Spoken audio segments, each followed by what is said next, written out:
गजाननं भूतगणातिसेवितं कपित्थजम्बूफलसारभक्षितम् उमासुतं शोकविनाशकारणं नमामि विघ्नेश्वरपादपङ्कजम् वक्रतुण्डमहाकाय सूर्यकोटिसमप्रभ निर्विघ्नं कुरु मे देव सर्वकार्येषु सर्वदा எந்த காரியமும்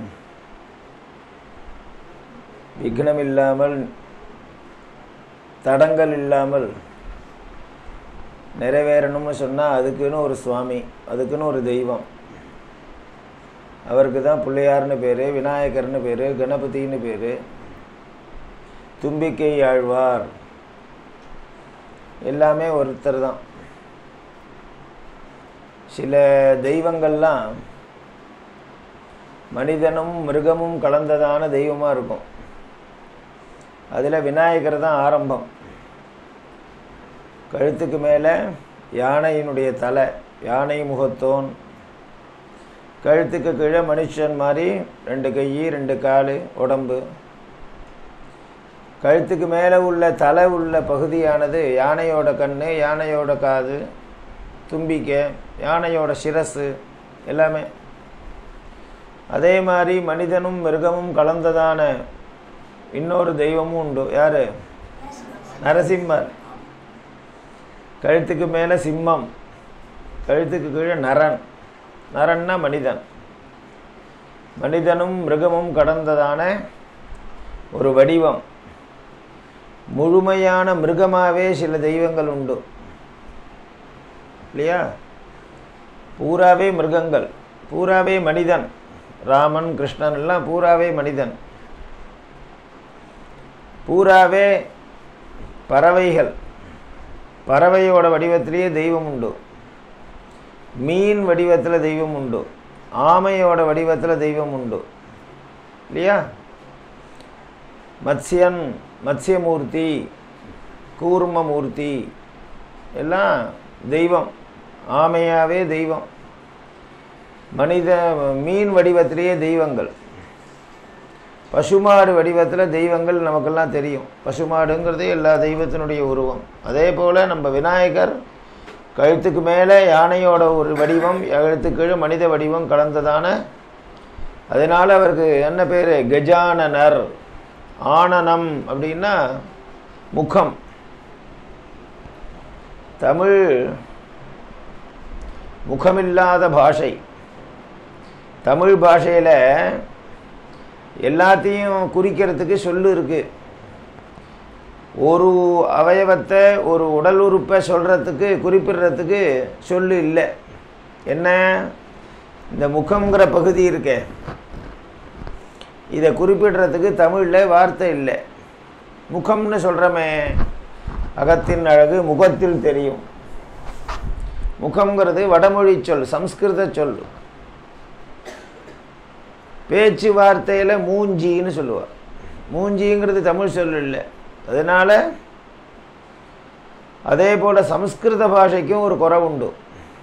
சம்ஸ்கிருதத்தில் இந்த தமிழில் வாயின்னு சொல்கிறோமே ஒரு உறுப்பு, இதை சொல்கிறதுக்கு பதம் கிடையாது.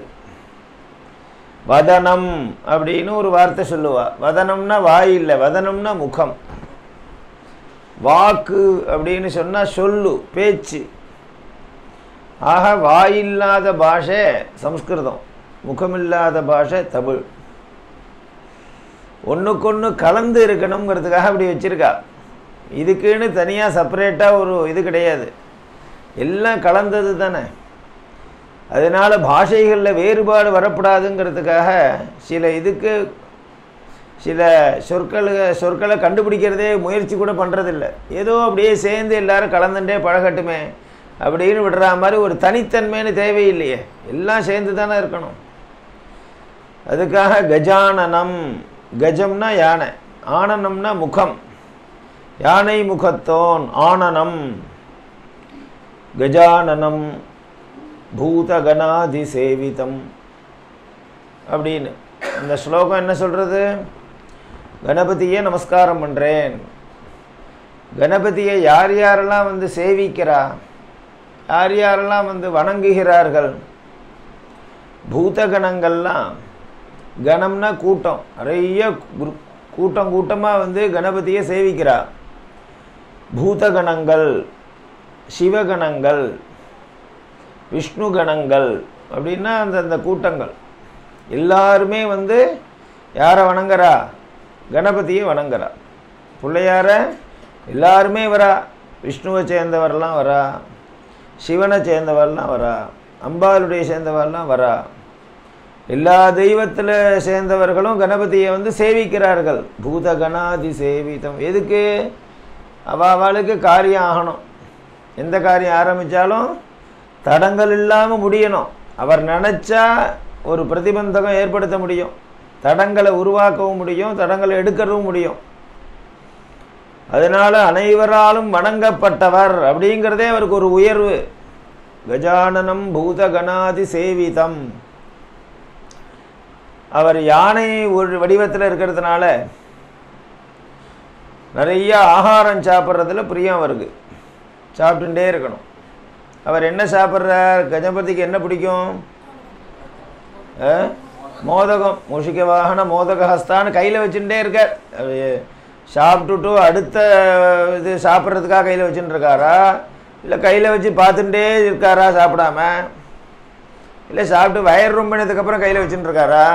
ஒரு பட்சணத்தை ஒருத்தர் கையில் வச்சுட்டா சாப்பிட்றதுக்காக ஒரு அவசரத்தை பார்த்துட்டு அதுக்கான சூழ்நிலையை எதிர்பார்த்து கூட கையில் வச்சுட்டு இருக்கலாம். சில பேர் சாப்பிட கையில் எடுத்துப்பா, சாப்பிடணும்னு தோணும், ஆனால் அக்கம் பக்கத்தில் சூழ்நிலை சரியில்லை, அடாடா இவாளை வச்சு எப்படி சாப்பிட்றது, கையிலேயே வச்சுட்டு ஏதோ பேசிட்டு இவா எப்போ நகர போகிறா நம்ம பார்த்து சாப்பிட்லான்னு காத்துட்டு. ஏன்னா ஒண்டியாக நல்ல வஸ்துக்களை ஒண்டியாக சாப்பிடக்கூடாதுன்னு சாஸ்திரம். நல்ல வஸ்துவாக இருந்ததுன்னா மதுரமான வஸ்துக்களை நாம் தனியாக சாப்பிடக்கூடாது, வெயிட் பண்ணி யாராவது வராளாக பார்த்துட்டு கொஞ்சம் கொடுத்துட்டு தான் சாப்பிடணும். ஒண்டியாக நல்ல வஸ்துக்களை ஒண்டியாக சாப்பிடாதுன்னு சாஸ்திரம் சொல்லியிருக்கு. இவருக்கு நமக்கு மோதகம் பிடிக்கும்னு தெரியும், ஆனால் அவருக்கு பிடிச்சதான பழங்களில் என்ன பழம் பிடிக்கும் அதுதான் கையில் வச்சுட்டு இருக்கார். மோதகம்லாம் சீக்கிரம் இதுவாகிடும். மாதுளம்பழமா, மாதுளம்பழம் வச்சுட்டு இருக்காருன்னு அந்த ஸ்லோகத்தில் வரலை. கஜ மாம்பழமா, மாம்பழமும் வரலை. கஜானனம் பூதகணாதி சேவிதம் கபித்த ஜம்பூபல, ஜம்பூபல சாரபக்ஷிதம். கபித்த பலம், கபித்த பலம் அப்படின்னு சொன்னா எந்த பழம்? விளாம்பழம். தமிழில் விளாம்பழம்னு சொல்லுவாள் இல்லையோ, அதுக்கு ஒரு அபூர்வமான சக்தி உண்டு. என்ன? ஒரு அந்த மற்ற பழங்கள் எல்லாம் ஏகஹா சுவாது நபுஞ்சீத, மதுரமான வஸ்துக்களை ருச்சியான வஸ்துக்களை தனியாக சாப்பிடாதேங்கிறதுனால பழங்கள் எல்லாம் சாப்பிட்டா கூட யாருக்கா 2 பேர் கொடுத்துட்டு தான் சாப்பிடும். ஆனால் விளாம்பழத்தை ஒண்டி இன்னொருத்தர் கொடுக்க முடியாது, நாம் ஒண்டி தான் சாப்பிடணும். அதுக்குள்ளே அந்த விழுது தான் விசேஷம். அதுக்குள்ளே ஏதோ ஒரு வஸ்து இருக்குது, நம்ம பிரித்து கொடுத்தா அந்த பழத்தினுடைய சாரம் இன்னொருத்தருக்கு போயிடும். அதனால் விளாம்பழம்னு சொன்னால் பச்சடியெல்லாம் பண்ணுவா. யானை விளாம்பழத்தை சாப்பிட்டுவிட்டு முழு பழமாகவே வெளியில் வந்துடும். யானை முழு பழமாகவே சாப்பிடும், எல்லாத்தையும் தேங்காயை கொண்டு கடித்து நொறுக்கி தான் சாப்பிடும். விளாம்பழத்தை கொடுத்தா அப்படியே முழுங்கிடும். 10 விளாம்பழம் கொடுத்தாலும் 10ஐயும் கடிக்காமல் முழுங்கும். அது லத்தி போடும்போது முழு பழமாக வரும், உள்ளுக்குள்ளே ஒன்றுமே இருக்காது, வெறும் ஓடு தான் இருக்கும். விபூதியை வச்சுக்கிறதுக்கு குடுக்கையாக யூஸ் பண்ணலாம். விபூதி குடுக்கைன்னு வச்சுப்பா. விளாம்பழத்தில் அதை நல்லா ஓட்டை போட்டுவிட்டா ஒரு கார்க்கை சொருக்கிட்டா அதுதான் சம்படம். அப்புறம் தான் சம்படங்கள்லாம் வந்தது, விபூதி பை வந்தது. கபித்த பழம்னு பேர். விளாம்பழம் தான் விசேஷம். விளாம்பழம் ஜம்பூ பழம். இந்த பழத்தை கையில் வச்சுக்கலவர். இந்த பழத்தை சாப்பிட்றதுக்கு யானை கபித்த பழம் பிரியம், யானைக்கு சாப்பிடும். ஆனால் அதுலேயும் சில சிரமங்கள் இருக்குது. நாகப்பழத்தை சாப்பிட்டாலும் சிரமப்படுறதுனால அதனுடைய சாரத்தை அது அப்படியே அந்த பழத்தை எடுத்து ஒரு புழிஞ்சு அப்படியே அந்த சாரத்தை குடிக்கிறார் அவர். பழத்தை பட்சிதம் இல்லை, பல சார பக்ஷிதம். கபித்த ஜம்பூபல சார பக்ஷிதம். அம்பாளுடைய புத்திரங்கிறது பெரிய பெருமை. குழந்தைக்கு என்ன பெருமை?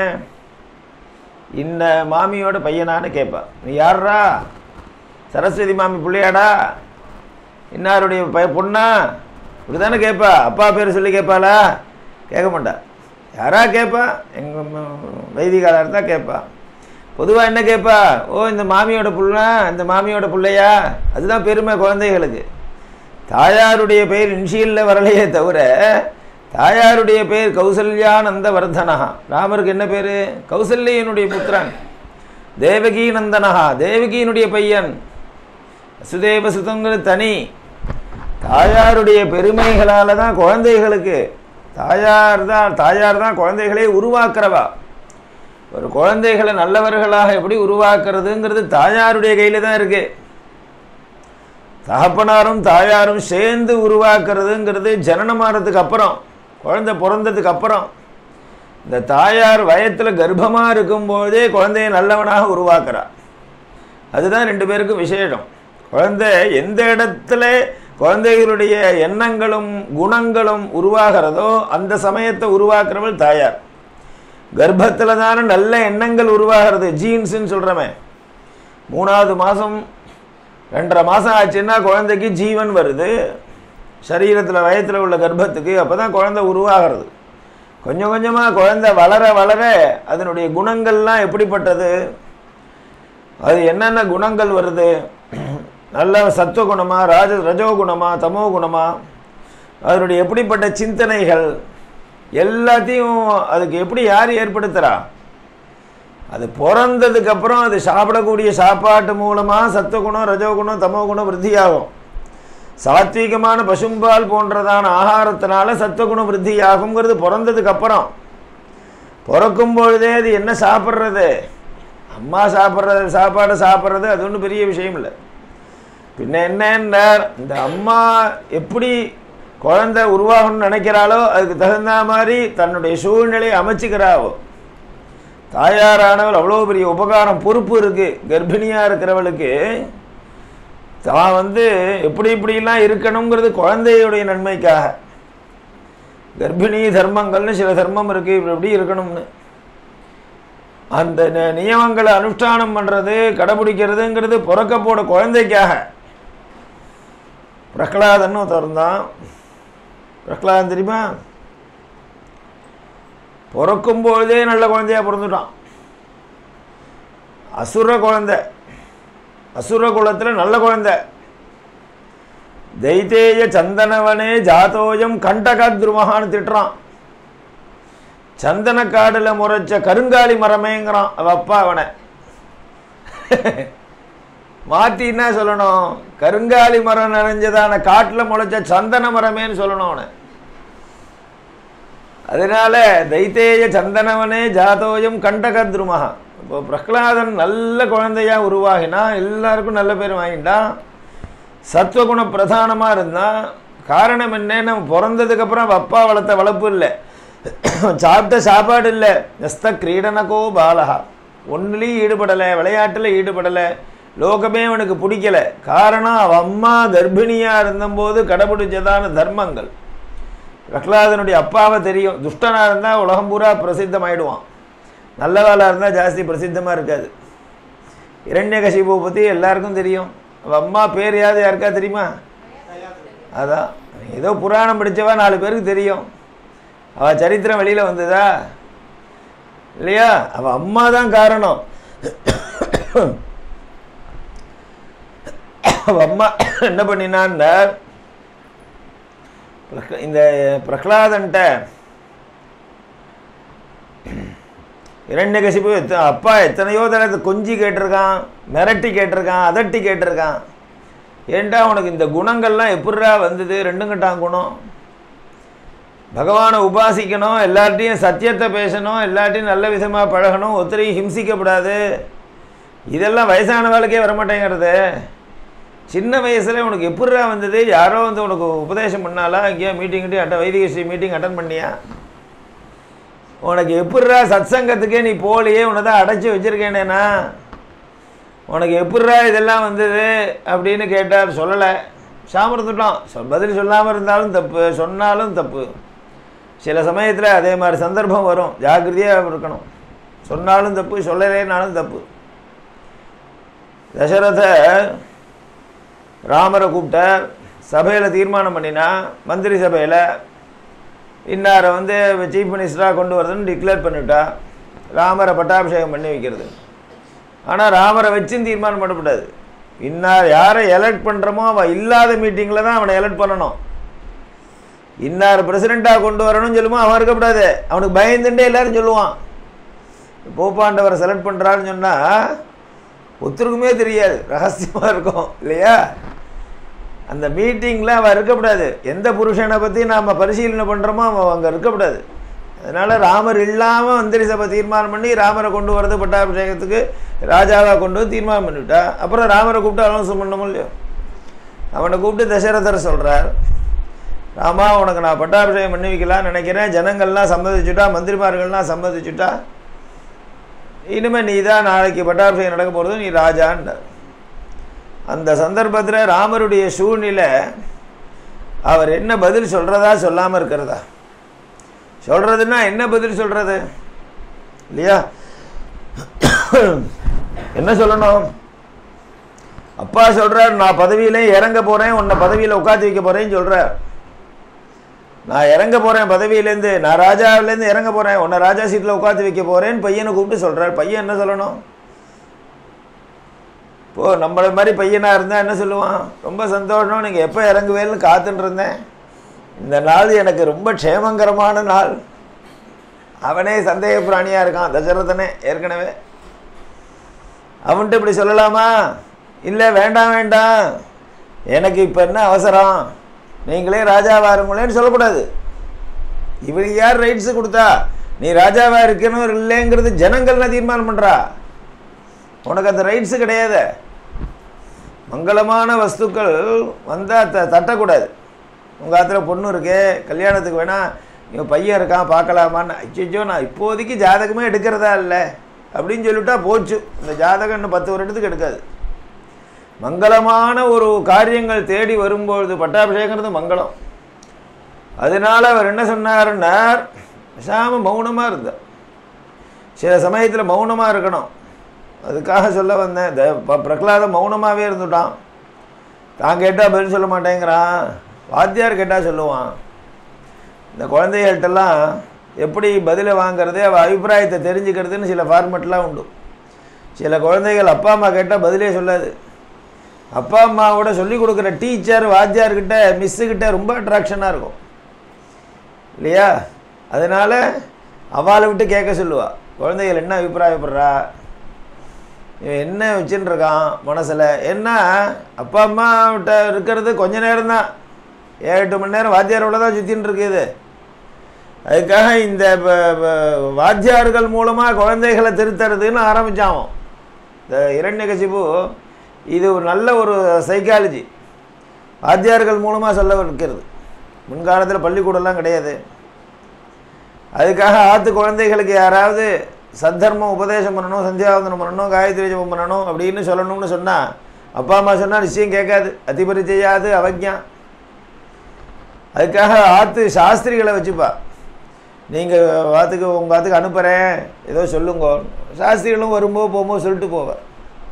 அப்புறம்தான் இந்த பள்ளிக்கூட வாத்தியார்கள்லாம் சொல்லி கொடுக்குறதுக்கு இரண்யகசிபுனால தான் ஆரம்பித்தான். சண்டாமர்கன்னு 2 வாத்தியாரை வச்சுருந்தான், அண்ணா தம்பிகள் 2 பேரை. அவரை கூப்பிட்டு சொன்னான், பிரகலாதம் கேட்டால் சொல்ல மாட்டேங்கிறான், இது எங்கே சோர்ஸு, இவனை அடித்து பிரயோஜனம் இல்லை, இவனுக்கு சொல்லி கொடுத்த பயலை உதைக்கணும், அப்படி இப்படிலாம் இருறா, அப்பா சொல்லதை கேட்காதேன்னு சொல்லி கொடுத்துருக்கான் பார். நல்லவனாருன்னு அசுரனுக்கு மத்தியத்தில் சொல்லி கொடுத்தோம், யாருன்னு தெரிஞ்சுக்கணும், கேட்டால் சொல்ல மாட்டேங்கிறான்னு அவனுக்கு அவள் கேட்டா.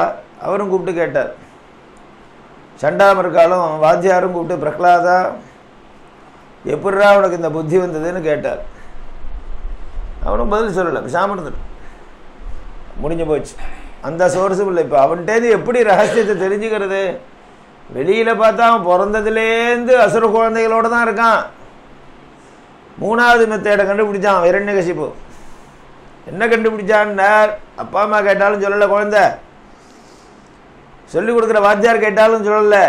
இன்னும் ஒரே ஒரு சோர்ஸ் என்னென்னா, கூட உள்ள ஃப்ரெண்ட்ஸ் சர்க்கிளில் மூவ் பண்ணணும்.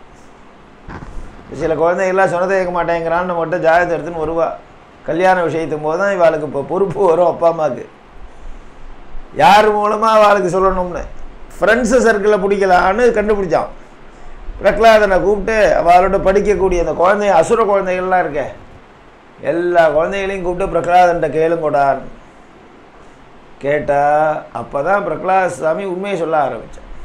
தான் எப்படி நல்லவனாக மாறினேன், தனக்கு எப்படி நல்ல குணங்கள்லாம் வந்தது, பகவத் பக்தி வந்தது அப்படிங்கிறதெல்லாம் குழந்தைகளுக்கு சொல்கிறார். காரணம் என்னன்னா, இது குழந்தைகளுக்கெல்லாம் ஒரு படிப்பினையாக இருக்கட்டும். நம்மளுடைய சரித்திரம் குழந்தைகளை திருத்துறதுக்கு ஒரு வாய்ப்பு. வாத்தியாரையோ அப்பா அம்மாவே திருத்த முடியாது.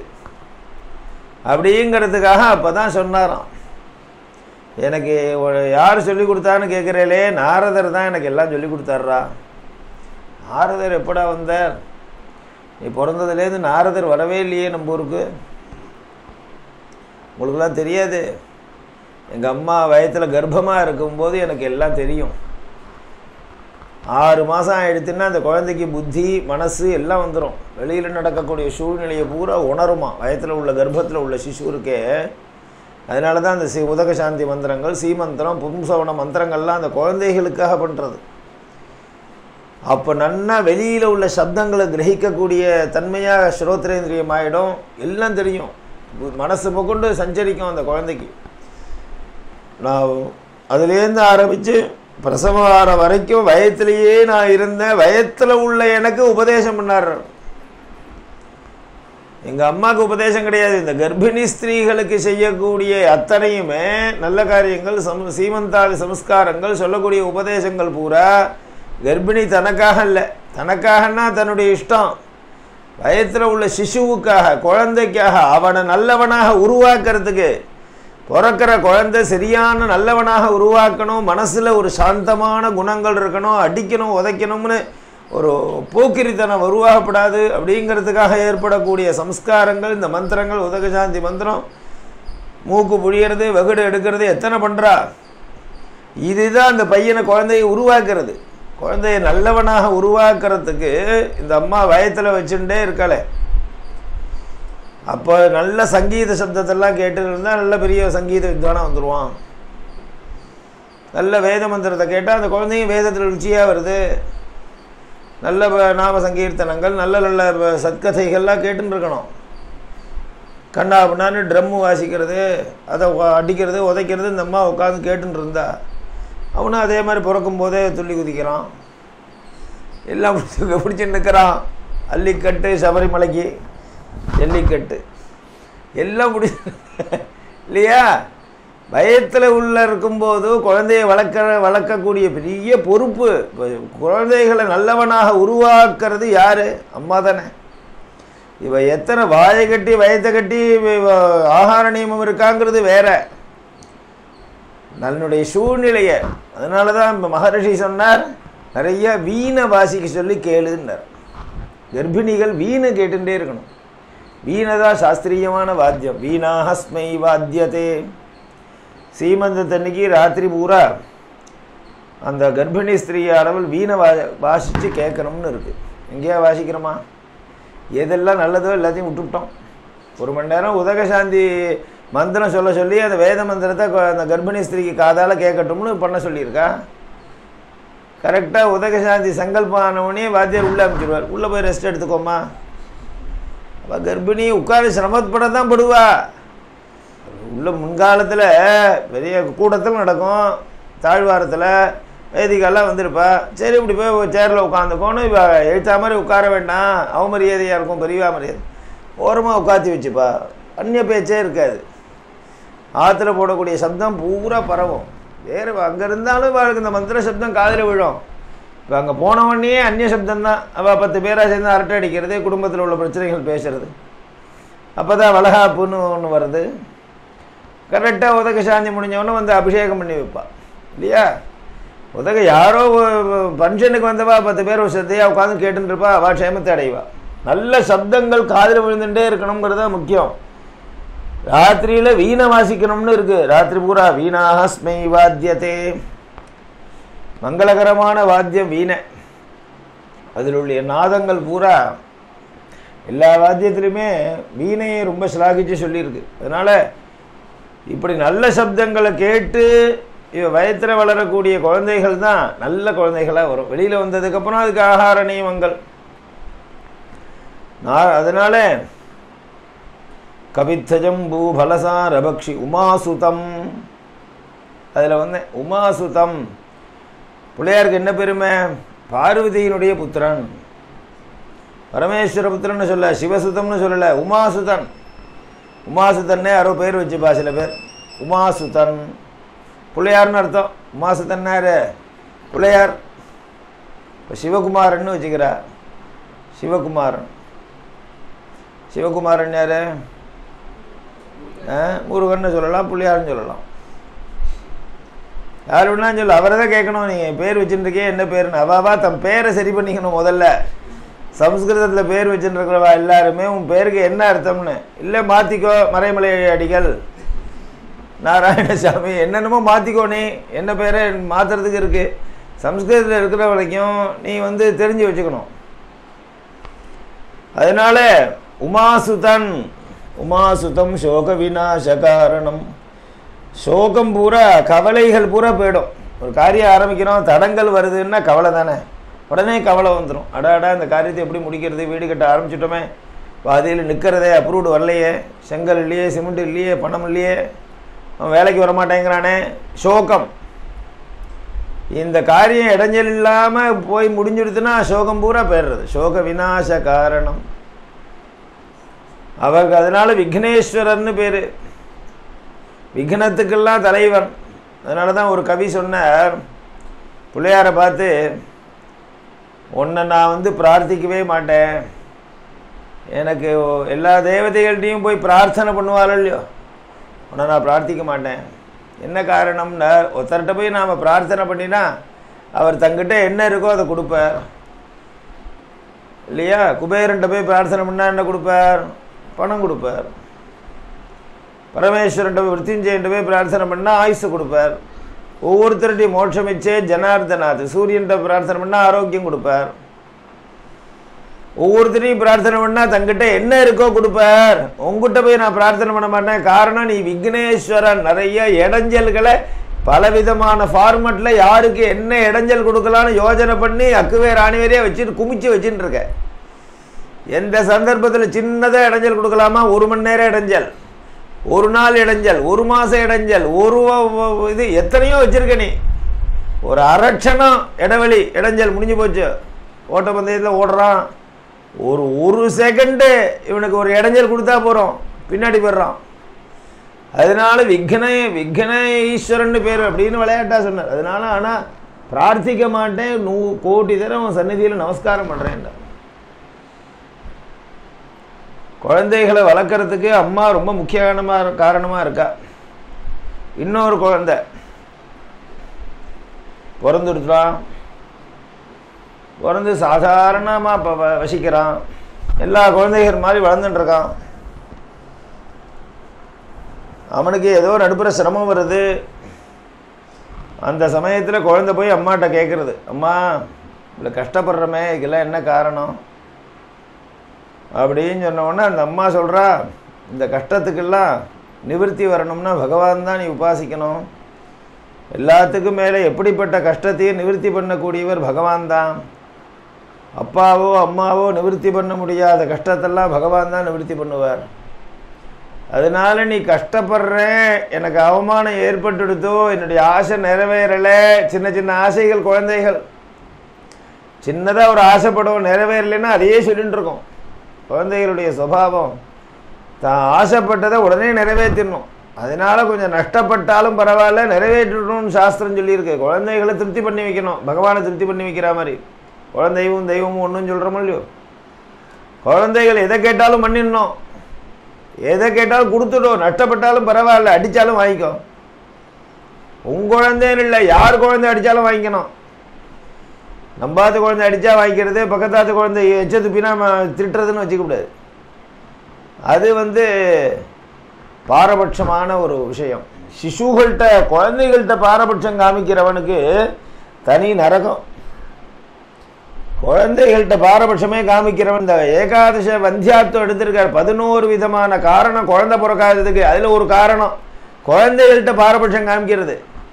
ஒரு குழந்தைக்கு நிறையா கொடுக்கறது பட்சணம், ஒரு குழந்தைக்கு குறைச்சலாக கொடுக்கறது, தன் குழந்தைகள்கிட்ட ஒன்று பிரியமாக இருக்கிறது, அந்நிய குழந்தைகள்கிட்ட பாரபட்சமாக இருக்கிறது. அப்படி கூடாது. சம குழந்தைகள்னு பாரு. நீ அவளுக்கு என்ன தெரியும்? இல்லை, விவரம் தெரியாத குழந்தைகள். பிறந்த வயசுலேருந்து 5 வயசு புரியந்தான் குழந்தைகளை கொஞ்சணும். சாஸ்திரம் சொல்கிறது. அடிக்கவே கூடாது, திட்டவே கூடாதுன்னு அடிப்போம். அடிக்கிறத பற்றி பேசுவாள? 5 வயசு முடியணும். 6வது வயசு பர்த்டே அந்த குழந்தைக்கு வர்ற பரியந்தான் குழந்தைய லாலனம் பண்ணணும். லாலனம்னா தாளாட்டுறதுன்னு அர்த்தம். சம்ஸ்கிருதத்தில் லாலனம் பண்ணுறான்னா தாளாட்டுறா. பிறந்த குழந்தையை தாளாட்டுறதுன்னா என்ன? தாளாட்டும் போது எவ்வளோ ஒரு பரிவும் பாசமும் அந்த குழந்தைகள்கிட்ட இருக்கோ அந்த பரிவும் பாசமும் 5 வயசு முடிகிற வரைக்கும் இருக்கணுமா. அது ஒன்றும் மாறிப்படாது. அதுக்கப்புறம் 10 வருஷம், 5 வயசு முடிகிறதுலேருந்து 15 வயசு முடிகிற பரியந்தம் உள்ள 10 வயசு இருக்கே, அது கண்டிப்போட வளர்க்கணும். கண்டிப்போடனா நன்னா. அப்போ தான் அவளை சரிப்படுத்த வேண்டிய சமயம். பலவிதமான சிந்தனைகளோ ஆக்டிவிட்டீஸோ அவளை நெறிமுறைப்படுத்த வேண்டிய சமயம் அதுதான். அது வரைக்கும் உன்னை பார்த்தே இந்த குழந்தைகள் அப்படியே இருக்கும். நீ சிரிச்சா சிரிக்கும், அழுதா அழும். நீ ஆற்றுல டெய்லி காலத்தில் எழுந்து பூஜை பண்ணேன்னா அதுவும் பூஜை பண்ணும். நீ சமையல் பண்ணால் கூட வந்து சமையல் பண்ணும். நீ உட்காந்துட்டு டிவி பார்த்தேன்னா அதுவும் டிவி பார்த்து அழும். செஞ்சதை செய்யும் 6 வயசு வரைக்கும் குழந்தை. அதுக்கப்புறம் 10 வயசு நெறிமுறைப்படுத்தணும்னா நீ உன்னை நெறிமுறைப்படுத்திட்டு அதுபடியே உன் கூடவே வச்சுக்கணும்னு அர்த்தம். நீ காலத்தால் 8 மணி வரைக்கும் தூங்கிட்டே பக்கத்து ரூமில் படுத்துட்டு இருக்கிற, அதை போய் எழுந்துருன்னு எழுப்பினா எழுந்துக்குமா? நீ முதல்ல காலத்தால் எழுந்துட்டு ஸ்நானம் பண்ணிட்டு அதை எழுந்துன்னு குளின்னா குளிக்கும். 10 வருஷ காலங்கள் அதை நெறிமுறைப்படுத்த வேண்டிய சமயம். லாலஜேத் 5 வருஷாணி 10 வருஷாணி தாடஜேத். 16 வயசு வந்தாச்சு, 15வது வயசு முடியறது, 16வது டேட் ஆஃப் பர்த் வந்தாச்சுன்னா இது உன்னுடைய புள்ள உன்னுடைய பொண்ணுங்கிற எண்ணத்தை கொஞ்சம் ஒதுக்கி வச்சுவிட்டு உன்னுடைய ஃப்ரெண்டுன்னு நினச்சிக்கோ. நீ நான் 50 வயசு, அந்த குழந்தைக்கு 15 வயசு, ஃப்ரெண்டா அப்படி தான் நினச்சிக்கணும். ஒரு சகா, ஒரு தோழிக்கிட்ட எப்படி பழகுவோமோ அப்படி பழகு. அந்த குழந்தைகள்கிட்ட ஒரு தோழன்ட்ட எப்படி பழகுவோம்? எல்லா சுகதுக்கத்தையும், தன்னுடைய சரீர பிரயுக்தமான சுகதுக்கம், குடும்ப சூழ்நிலைகள் எல்லாத்தையும் கொஞ்சம் கொஞ்சமாக அதுக்கு தெரிய வைக்க வேண்டிய வயசு அது. அதை போய் அதட்டுறது நெறிமுறைப்படுத்துறதுலாம் அதுவே பண்ணிக்கும். நீ அப்புறம் கண்டிக்கப்படாது. கண்டிக்க வேண்டிய வயசில் நெறிமுறைப்படுத்த வேண்டிய வயசை விட்டாச்சுன்னா நீ 18 வயசில் அவள் +2 படிக்கும்போது நீ அதை பண்ணாதே இதை பண்ணாதுன்னு கேட்குமாது? அந்த நெறிமுறைப்படுத்த வேண்டிய சமயத்தில் ஜாக்கிரதையாக வச்சுக்கோ. அது அடிப்படையான ஒரு விஷயங்கள்லாம் குணங்கள்லாம் வருதா பார்த்துக்கோ. சத்தியத்தை பேசுகிறாளா? கோவிலுக்கு போகும்போது கூட அழிச்சின்னு போகிறது, ஏகாதசி விரதம்னா என்னன்னு சொல்கிறது, பிரதோஷம்னா என்னன்னு சொல்கிறது, ஆற்றுல நம்ம கலாச்சாரங்கள் தர்மங்கள் இதெல்லாம் போதிக்க வேண்டிய சமயம் அந்த 10 வருஷம். நம்ம தானே சொல்லணும். பள்ளிக்கூடத்தில் ஒன்றுமே சொல்ல மாட்டா. நம்ம சொல்லி கொடுக்குறதெல்லாம் பொய்ன்னு வேணால் சொல்லுவாவா. நெகட்டிவான போதனைகள் இருக்கக்கூடிய சமயத்தில் தான் நம்ம குழந்தைகளை கொண்டு அனுப்புகிறோம். அங்கே நம்ம கலாச்சாரம் கிடையாது, சாஸ்திரம் கிடையாது, வேத மார்க்கம் கிடையாது. நம்ம என்ன பாடசாலையாக சேர்ந்துருக்கோம்? நம்ம பள்ளிக்கூடத்தில் சேர்ந்துருக்கோம். லோகாயுதமான வித்தியைகளை போதிக்கக்கூடிய கல்வி. மற்ற மதங்கள் மாதிரி தனியாக பள்ளிக்கூடம் வச்சுருக்காளா? அவள் மதரசா வச்சு சொல்லிக் கொடுக்குறா. மத போதனைகள் நம்ம வச்சுருக்கிறோமா? ஹிந்து மதத்தில் பாடசாலைகளை பற்றி திரும்பி பார்க்கறது இல்லை. அதனால அவரவர்களுடைய வீடு தான் அந்த குழந்தைகளுக்கு கலாச்சாரத்தை போதிக்கிற இடம். நாம் 1 மணி நேரம் அவளுக்கு ஸ்பெண்ட் பண்ணணும். உட்கார்ந்துட்டு ஸ்கூல் விஷயத்தை பேசாமல் கார்த்தாலையோ இதெல்லாம் அப்பா செய்ய வேண்டிய காரியம். அப்பாவான கூட உட்கார்ந்துட்டு குழந்தைகளுக்கு எல்லாம் சொல்லிக் கொடுக்கணும். அப்பா விபூதி இட்டுக்கோ, பாரு சந்தியாவந்தனம் பண்ணுற மாதிரி கூட உட்காந்துக்கோ, இதுதான் சுவாமி, பார் இந்த சுவாமிக்கு இந்த பேர், இந்த சுவாமியினுடைய சரித்திரம் என்ன, பஞ்சாயத்தன பூஜையில் என்னென்னலாம் இது, கொஞ்சம் தீர்த்தம் கொண்டா, வழக்கு ஏற்று, குழந்தைகளுக்கு எல்லாம் சொல்லித்தர வேண்டாமா, நெத்தி கட்டுக்கோ, வாசலில் கோலம் போடு, சமையல் ஒரு பாலை காய்ச்சி காப்பி போடு. கொஞ்சம் கொஞ்சமாக கிரக கிருத்தியத்தெல்லாம் பழகி தரணும். நாளைக்கு புக்காத்துக்கு போனது உடனே மாமியார் சொல்லுவா, என்னடி ஒரு சாதம் கூட வெடிக்க தெரியல, உங்கள் அம்மா வளர்த்த லட்சணம். அப்போ இந்த பொண்ணு தனி ரூமில் போய் கண்ணு கலங்கி அழும். பாரு இந்த மாதிரி திட்டு வாங்குற மாதிரி எங்கள் அம்மா பண்ணிவிட்டாளே. நம்ம பொத்தி பொத்தி அஜ்ஞானத்தினால வச்சுருக்கோம், ஒன்றுமே சொல்லி கொடுக்கறதில்ல. நீ உனக்கு இதெல்லாம் தேவையில்லை, நீ ரூமில் போய் படி. என்னத்தை படித்து புண்டு விட போகிறாவா? எல்லா வேலையும் நம்ம ஒதுங்கிண்டு நமக்கு சக்தி இருந்தால் கூட கொஞ்சம் கொஞ்சமாக கற்றுக் கொடுக்கணும் அவளுக்கு. கிரக கிருத்தியங்கள், ஒரு கோலம் போட தெரியல, வழக்கேற்ற தெரியல, ஒரு தீப்புட்டி கொடுத்து வழக்கேற்ற சொல்லி பாருங்க. நம்ம பார்த்து குழந்தைகளில் +2 படிக்கிற பொண்ணுகள்கிட்ட மினிமம் 8 தீக்குச்சி ஆறுது. நான் பார்த்துட்டேன். ஒரு தீக்குச்சியில் ஏற்ற துப்பு இல்லை, ஒரு இல்லையா? இந்த மேலாக்க ஒதுக்கிண்டு அந்த குழந்தை அழகாக சரியாக பண்ணிண்டு சரீரத்தை குறுக்கிண்டு அந்த திரியை நிரடி விட்டு அழகாக தீப்பூச்சினால் இப்போ ஏற்றுறது பார்த்தா வழக்கேற்றுறதுல என்ன பெரிய விஷயம் தோணும். நம்ம ஈடுபடுத்துறதே இல்லையே. உதய அஸ்தமன காலம், இந்த வாச விளக்கு ஏற்று வாசலில் ஜலந்தளி கோலம் போடு, கதவை திறந்து வை, சாமி சந்நிதியில் கோலம் போடு. அப்பா காப்பி கேட்குறா, இதை கலந்து கொடு, வந்தவாளுக்கு பாலோ காப்பியோ கொண்டு கொடு. யாராவது ஆற்றுக்கு வந்துவிட்டா அவ்வளோதான், உடனே குழந்தைகளை ரூமில் அடைச்சி கதவை தப்பாக போட்டுருந்தா அவள்கிட்ட பேசுகிறோம் நம்ம. அதுவும் அப்படியே பழகிறது. உடனே ரூமுக்குள்ளே போயிடுறது. அம்மா யாரோ வந்திருக்கா, ஒரு குடுமி வச்ச மாமா வந்திருக்கா, போய்டுறது அவ்வளோதான். 10 நிமிடத்துக்கு ஒத்தரையுமே காணும். கூடத்துலேயே நான் நிற்கிறேன். சரி எங்கே ஏதோ வந்திருக்கான்னு சொன்ன குழந்தைங்க ஏதோ சங்கோச்சப்பட்டு போயிடுத்து. அவள் காதில் விழாமையாக இருக்கா, அவள் நேர வர சங்கோச்சப்படுறா, அவள் மாடர்ன் ட்ரெஸ்ஸில் இருக்கா, திடீர்னு வாத்தியார் வந்துட்டாளேன்னு நினைக்கிறாவா இல்லையா? குழந்தைகளை நம்ம பார்த்துட்டு ஒரு ஃபங்க்ஷன்னா மெனக்கெட்டு குழந்தைகளை ஸ்கூலுக்கு லீவு போட்டுட்டு இருக்க சொல்லணும். நம்ம என்ன பண்ணுறோம், வலுக்கட்டாயமாக வாத்தியாரே நவகிரகம் பண்ணலாம், ஒரு 9 மணிக்கு ஆரம்பிக்கலாமா? நம்ம 9 மணி வரைக்கும் நாங்கள்லாம் காஃபி சாப்பிடாமல் இருப்போமா? ஒன்றும் டிஃபன் சாப்பிட்டுட்டு பண்ணுறதா? சாப்பிட வேண்டாமா காலத்தில்? ஒரு 6:30 மணிக்கு சந்தியாவந்தனம் பண்ணோன்னா ஆரம்பிச்சிடலாமே. அதுவா ஏதாவது குழந்தைகள்லாம் நல்லா ட்ரெஸ் பண்ணி குளிப்பாட்டி ஸ்கூலுக்கு அமிச்சதுக்கு அப்புறம் தான் எங்கே ஃப்ரீயாகும். வலுக்கட்டாயமாக ஆற்றுல இத்தனை 10,000 ரூபா செலவழித்து ஒரு ஜபஹோமங்கள் நடத்துகிறோம், சாந்தி கர்மா நடத்துகிறோம்னா ஆற்று குழந்தைகளை தொலைச்சி விட்டு நீ என்ன கழவி உட்காந்துன்னு என்ன உனக்கு சாந்தி வேண்டி கிடக்கு? குழந்தைகள்னா உட்காந்துச்சு பழக்கணும் இல்லையா? அவளுக்கா என்ன லீவு போடு, ஃபஸ்ட்டில் வருவாவா? இதெல்லாம் நாம் தான் பண்ணுறோம். அதனால் நல்ல காரியங்கள் பண்ணி இந்த 10 வருஷ காலங்கள் அவளை வெளியூர் போனால் கூட அடிச்சுன்னு போனோம். ஒரு 10 நாளைக்காவது பந்துக்களாத்துக்கு அனுப்பணும் குழந்தைகளை. ஒரு பந்துக்கள்கிட்ட நம்ம அவளை விடுறதில்லை. இவ்வளோ பெரிய தப்பு தெரியுமோ? பெரியப்பாட்ட பிரியம் கிடையாது, அத்தைமார்கள் யாருன்னு தெரியாது, மாமா மாமி தெரியாது, அவளை பற்றி குடும்பத்தில் குத்தம் சொல்லிகிட்டே இருக்குமே, அதெல்லாம் நல்லா தெரிகிறது இதுக்கு. அதனால என்ன ஆகுது, ஒரு கல்யாணம் காத்தியில் எல்லோரும் கேட்டவுடனே ஓ அம்மா அப்படி சொன்னாலே அந்த சண்டை போட்டாலே அந்த பெரியப்பாங்கிற ஒரு பிரியம் வருதா? பந்துக்கள்ங்கிறவா நல்லது கெட்டதை சொல்கிறவா வலுக்கட்டாயமாக ஒரு 4 நாளைக்கு வாத்துக்கு அனுப்பணும். போய் இருந்துட்டு வாங்க. பிக்னிக்னா நீ ஊட்டிக்கும் கொடைக்கானலுக்கும் அனுப்பலையா? யாரோ ஒருத்தரை நம்பி அனுப்புகிற. போலியா ஸ்கூல் வாத்தியார் அடிச்சுன்னு போகிறார்.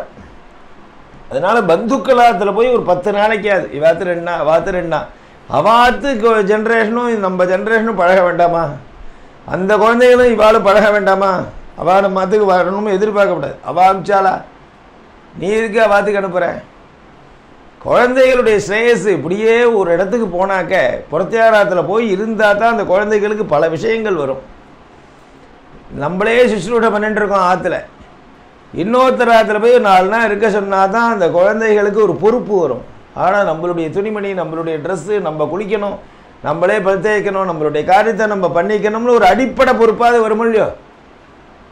எங்கள் ஆற்றுல பாடசாலை பசங்கள்லாம் இருக்கா, சேர்ந்த புதுசில் ஒரு மாதம் வேணால் சுஷ்ரூட பண்ணுவோம். அப்புறம் இந்த திடீர்னு ஒரு நாளைக்கு விட்டுருவோம் அந்த பசங்களை. அவனே ஏதோ தத்தி எல்லா காரியமும் அவங்க தான் பண்ணிப்பான். இன்றைக்கி +2 படிக்கிற பையனும் ஒருத்தன் வேட்டி துவச்சிக்க தெரியுமா? துவச்சி உணத்தை தெரியுமா? அவளுக்கு துணியை அலசி உணத்தை தெரியுமா? தெரியல. தன்னுடைய காரியத்தை தான் பண்ணிக்கிறதுங்கிறது பெரிய கலை. அது இதெல்லாம் குழந்தைகள் வளர்க்குற விதம். அப்பா அம்மாவாக இருக்கிறவா எல்லாத்துலேயும் அவளை ஈடுபடுத்தணும். எங்கே போனாலும் கூட அழிச்சுன்னு போனோம். 10 வருஷாணி தாடஜேது பிராப்தேது ஷோடசே வருஷே புத்திரம் மித்திரபதாச்சரேது. இந்த 10 வருஷ காலம் குடும்பத்தினுடைய கஷ்ட நஷ்டங்கள் எதுவுமே குழந்தைகளுக்கு தெரிவிக்கப்படாது. அது இல்லை இது இல்லை, அப்பாவுக்கு இவ்வளோ சம்பளம், வேலையில் பிரச்சனை, சரீரத்தில் பிரச்சனை, ஒன்றுமே தெரிவிக்க முடியாது.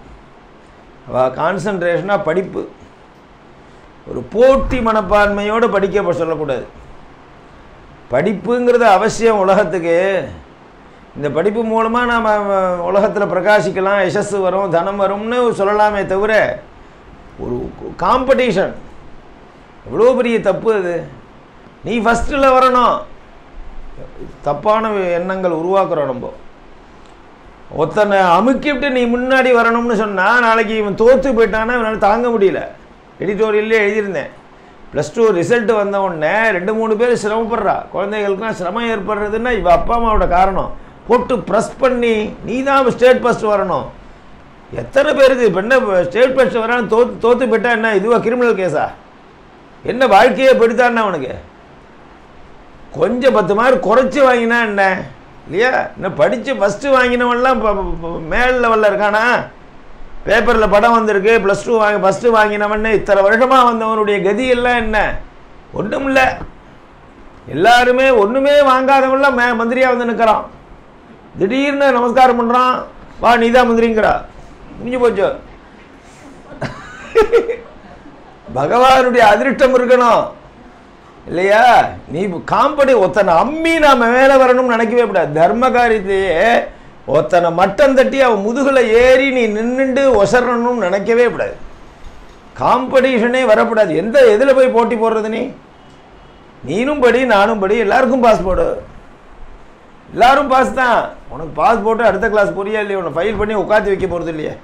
99.25 வந்தான்னா 99 வந்தான்னு ராஜாங்கம் பண்ணுற தப்பு.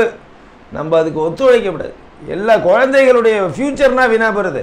நீ இவ்வளோ கஷ்டப்பட்டு டிகிரி படிக்க வைக்கிற, கடைசியில் கல்யாணம் பண்ணி கொடுக்குற, கடைசியில் சமையல் ரூமில் தான் உட்காந்துருக்குது. இல்லை அவள் வேறு ஏதோ வேலை பண்ணிகிட்டு இருக்கா. நீ இப்போ இந்த படிப்புக்கும் அதுக்கு சம்மந்தமே கிடையாது. அதனால் போட்டி, இன்னொருத்தரை குத்தஞ்சொல்லி, அதே மாதிரி நிறைய அந்த குழந்தைகளை பயமுறுத்தி பொய் சொல்கிற மாதிரி பண்ணுறோம். நம்ம குழந்தைகள் பொய் சொல்லாமல் இருக்கணும்னா நம்மக்கிட்ட பய உணர்ச்சி இருக்கக்கூடாது. தப்பு பண்ணுறது சகஜம் இல்லையா? போகும்போது வரும்போது ஏதோ பாட்டில் உடைக்கும், டியூப்லைட்டை உடைப்பான், கிரிக்கெட்டை போடுவான். இந்த எங்காவது பையன் வந்திருக்கானே மணிகண்டம், கிரிக்கெட்டுக்கு விளையாடுறேன், பக்கத்தாது ஜன்னலை ஓம்தல் பண்ணிவிடுவான். பந்து போட்டு போய் கொல்ல வழியாக ஓடினுடுவான். அவள் அங்கேருந்து வருவா, அம்மா 900 ரூபா பில்லும்பா கொடு. கார் கண்ணாடி உடைப்பான், டியூப்லைட். பசங்க அப்படி தான் ஆற்றுல பண்ணவன் எங்கே போய் விளையாடுவான்? நம்ம கிரவுண்டாக கட்டி வச்சுருக்கோம். ஸ்கூல் நடத்துகிற மாமாக்கே கிரவுண்டு கிடைக்க மாட்டேங்கிறது, அதனால் அப்ரூவ்டு கிடைக்கலைங்கிறார். அவன் 5ஆவதோடு நிற்கிறதுங்கிறார். அவன் கண்ணாடி உடைப்பான், மிளகாப்பொடியை கொட்டுவா இல்லையா? என்னமோ பண்ணு, தண்ணியை கொட்டுவா. நீ ஏன் இப்படி பண்ணேன்னு கேட்டு நான் பண்ணவே இல்லையம்மா. உடனே தப்பு பண்ண உடனே சுற்றி பாப்பா, ஒருத்தரும் பார்க்கலையா, உடனே ஒளிஞ்சிடணும் குழந்தை. அவள் யாரா பண்ணா? நான் பண்ணவே இல்லையே. பிரம்மதேவனே வந்தாலும் வாக்கிலே வாங்க முடியாதுன்னு வார்த்தை. எங்கள் வாத்தியாரெலாம் அடிப்பார். என்ன பண்ணியான்னு அடிப்பு. இல்லவே இல்லை, குறப்பயம்பரம். அவா அந்த ஜாதிகள் இருக்கே, ஆரம்பத்திலேயே என்ன அடித்தாலும் உண்மையை வாங்க முடியாது. அதனால இல்லை தப்பு பண்ணிட்டேன், ஆமாம் இப்போ போயிட்டே, ஏன் காரணம் இப்போ பொய் சொல்கிறா அப்படின்னு கேட்டால் உண்மையை ஒத்துண்டா நீ அடிப்பேங்கிற பயம், நீ திட்டுவேங்கிற பயம், நீ அவளை தண்டிப்பேங்கிற பயம் இல்லையா? நீ பயமில்லாமல் சுதந்திரமாக பழகப்படு. பரவாயில்லடா குழந்தை, ஏதோ தவறி கொட்டி போயிடுத்து போலுக்கு பாரு, நீவாது இதோட கொட்டினேன், உங்கள் அப்பா என்ன பண்ணார் தெரியுமா அப்படின்னு ஆரம்பித்து ஏதோ ஒன்று சொல்லணும். அம்மா அப்பாவாக இருந்தால் அம்மாவை பற்றி குத்தம் சொல்லணும். இப்படியே பயமில்லாமல் இருந்தால் பொய் சொல்கிறது குறையும். குழந்தைகளுக்கு பொய் சொன்னால் தப்புன்னு சொல்லிக் கொடுக்கணும். நீ குற்றம் பண்ணுறது சகஜம்மா, ஒத்துக்கோ. தப்பு பண்ணுறது சகஜம், உடனே சரி பண்ணி கொடு. நீ பொய் சொல்கிறதுன்னு ஆரம்பிச்சு விட்டா நாளைக்கு ஸ்கூல்லையே ஒன்று கொண்டு திருடுறது, இந்த ஜாமெண்ட்ரி பாக்ஸை அவன் எடுக்கிறான், பென்சில் அவன் எடுத்தான்னு ரிப்போர்ட் வருது, சின்ன விஷயம். இன்னொருத்தரை தூஷிக்கவே கூடாது. இன்னொருத்தரை குத்தஞ்சொல்லி இந்த குழந்தைய நம்ம பாராட்டுறதை முதல்ல நிறுத்திக்கணும். அவா பாரு, இந்த கம்பேர் பண்ணி காமிச்சு இவளை வளர்த்தவே கூடாது. அந்த குழந்தைய பாரு இத்தனை மார்க் வாங்கியிருக்கான், நீ இப்படி உட்காந்துருக்கியே, கம்பேர் பண்ணினாலே அவளுக்கு ஒரு போட்டி மனோபாவம் வளர்றதுக்கு அதுதான் காரணம். இதெல்லாம் நாம் இந்த 10 வருஷ காலத்திலே இந்த குழந்தைகளை வளர்க்கக்கூடிய விதம். அதனால மகரிஷி சொன்னார், பிராகுபநயனாத் காமவாத காமச்சார காமபக்ஷா. பொய் சொல்லாமல் இருக்கணும், எங்கே போகணுமோ அங்கே ஒண்டி போகணும், எதை சாப்பிடணுமோ அதை சாப்பிடணும். 3 கண்ட்ரோல் தான் குழந்தைகளை கண்ட்ரோல் பண்ணுறது. குழந்தைகளை தர்ம மார்க்கத்தில் நாம் வழி நடத்துறதுக்கு 3 விதமான கண்ட்ரோல் தேவை 10 வருஷத்தில், 5 to 15. பேச்சில் ஒரு கண்ட்ரோல், கட்டுப்பாடு. இதை பேசி இதை பேசாத, இப்படி உண்மையை பேசி பொய்யை பேசாத, ஒருத்தரை ஹிம்சை பண்ணுற மாதிரி பேசாத, ஒருத்தர் பண்ணின தப்பை இன்னொருத்தர்கிட்ட போய் சொல்லாத, கோழி சொல்லாத, குத்தம் சொல்லாத. பேச்சு மூலமாக பேச்சை கண்ட்ரோல் பண்ணுறது. நல்ல வார்த்தையாகவே பேசு, மங்களமான வார்த்தையே பேசு, நெகட்டிவான வார்த்தையே பேசாத. ஒருத்தர் வந்தார், அங்கேருந்து ஆற்றுல ஃபங்க்ஷன் நடக்கிறது, தர்மசாஸ்திர புஸ்தகம் வாங்கணும், 200 புஸ்தகம்னு வந்தார். வந்தவொடனே எடுத்து பார்த்தார், கூடாது கூடாதுன்னு வேண்டான்ட்டு போட்டார். நான் மங்களம்னு வரேன், நீங்கள் கூடாது கூடாதுன்னு போட்டிருக்கேளே மாமா, ரொம்ப நல்லது, வாங்காங்கன்னு நானே சொல்லிவிட்டேன் இல்லையா. நெகட்டிவான வார்த்தைகளே பேசக்கூடாது. அப்படி குழந்தைகளை பழக்கணும். இல்லை ஆற்றுக்குள்ளேயே இருந்துட்டு இல்லைன்னு சொல்லு. ஃபோன் வந்தது, அப்பா இருக்காராடா, இருங்கோ, அப்பா இருக்காலாம் கேட்குறா. இதுவாது பரவாயில்ல, எங்கள் ஆஃபீஸில் ஒரு மாமா இருக்கார், கணவாடியில் இருக்காரா அப்படின்னு உடனே அது ஃபோனையே எடுத்துகிட்டே வந்துடுவார் கார்டில். சார் மாமா உங்களை இருக்கார், கணவாடியில் இருக்காரா கேட்குறாரு அப்படின்னு.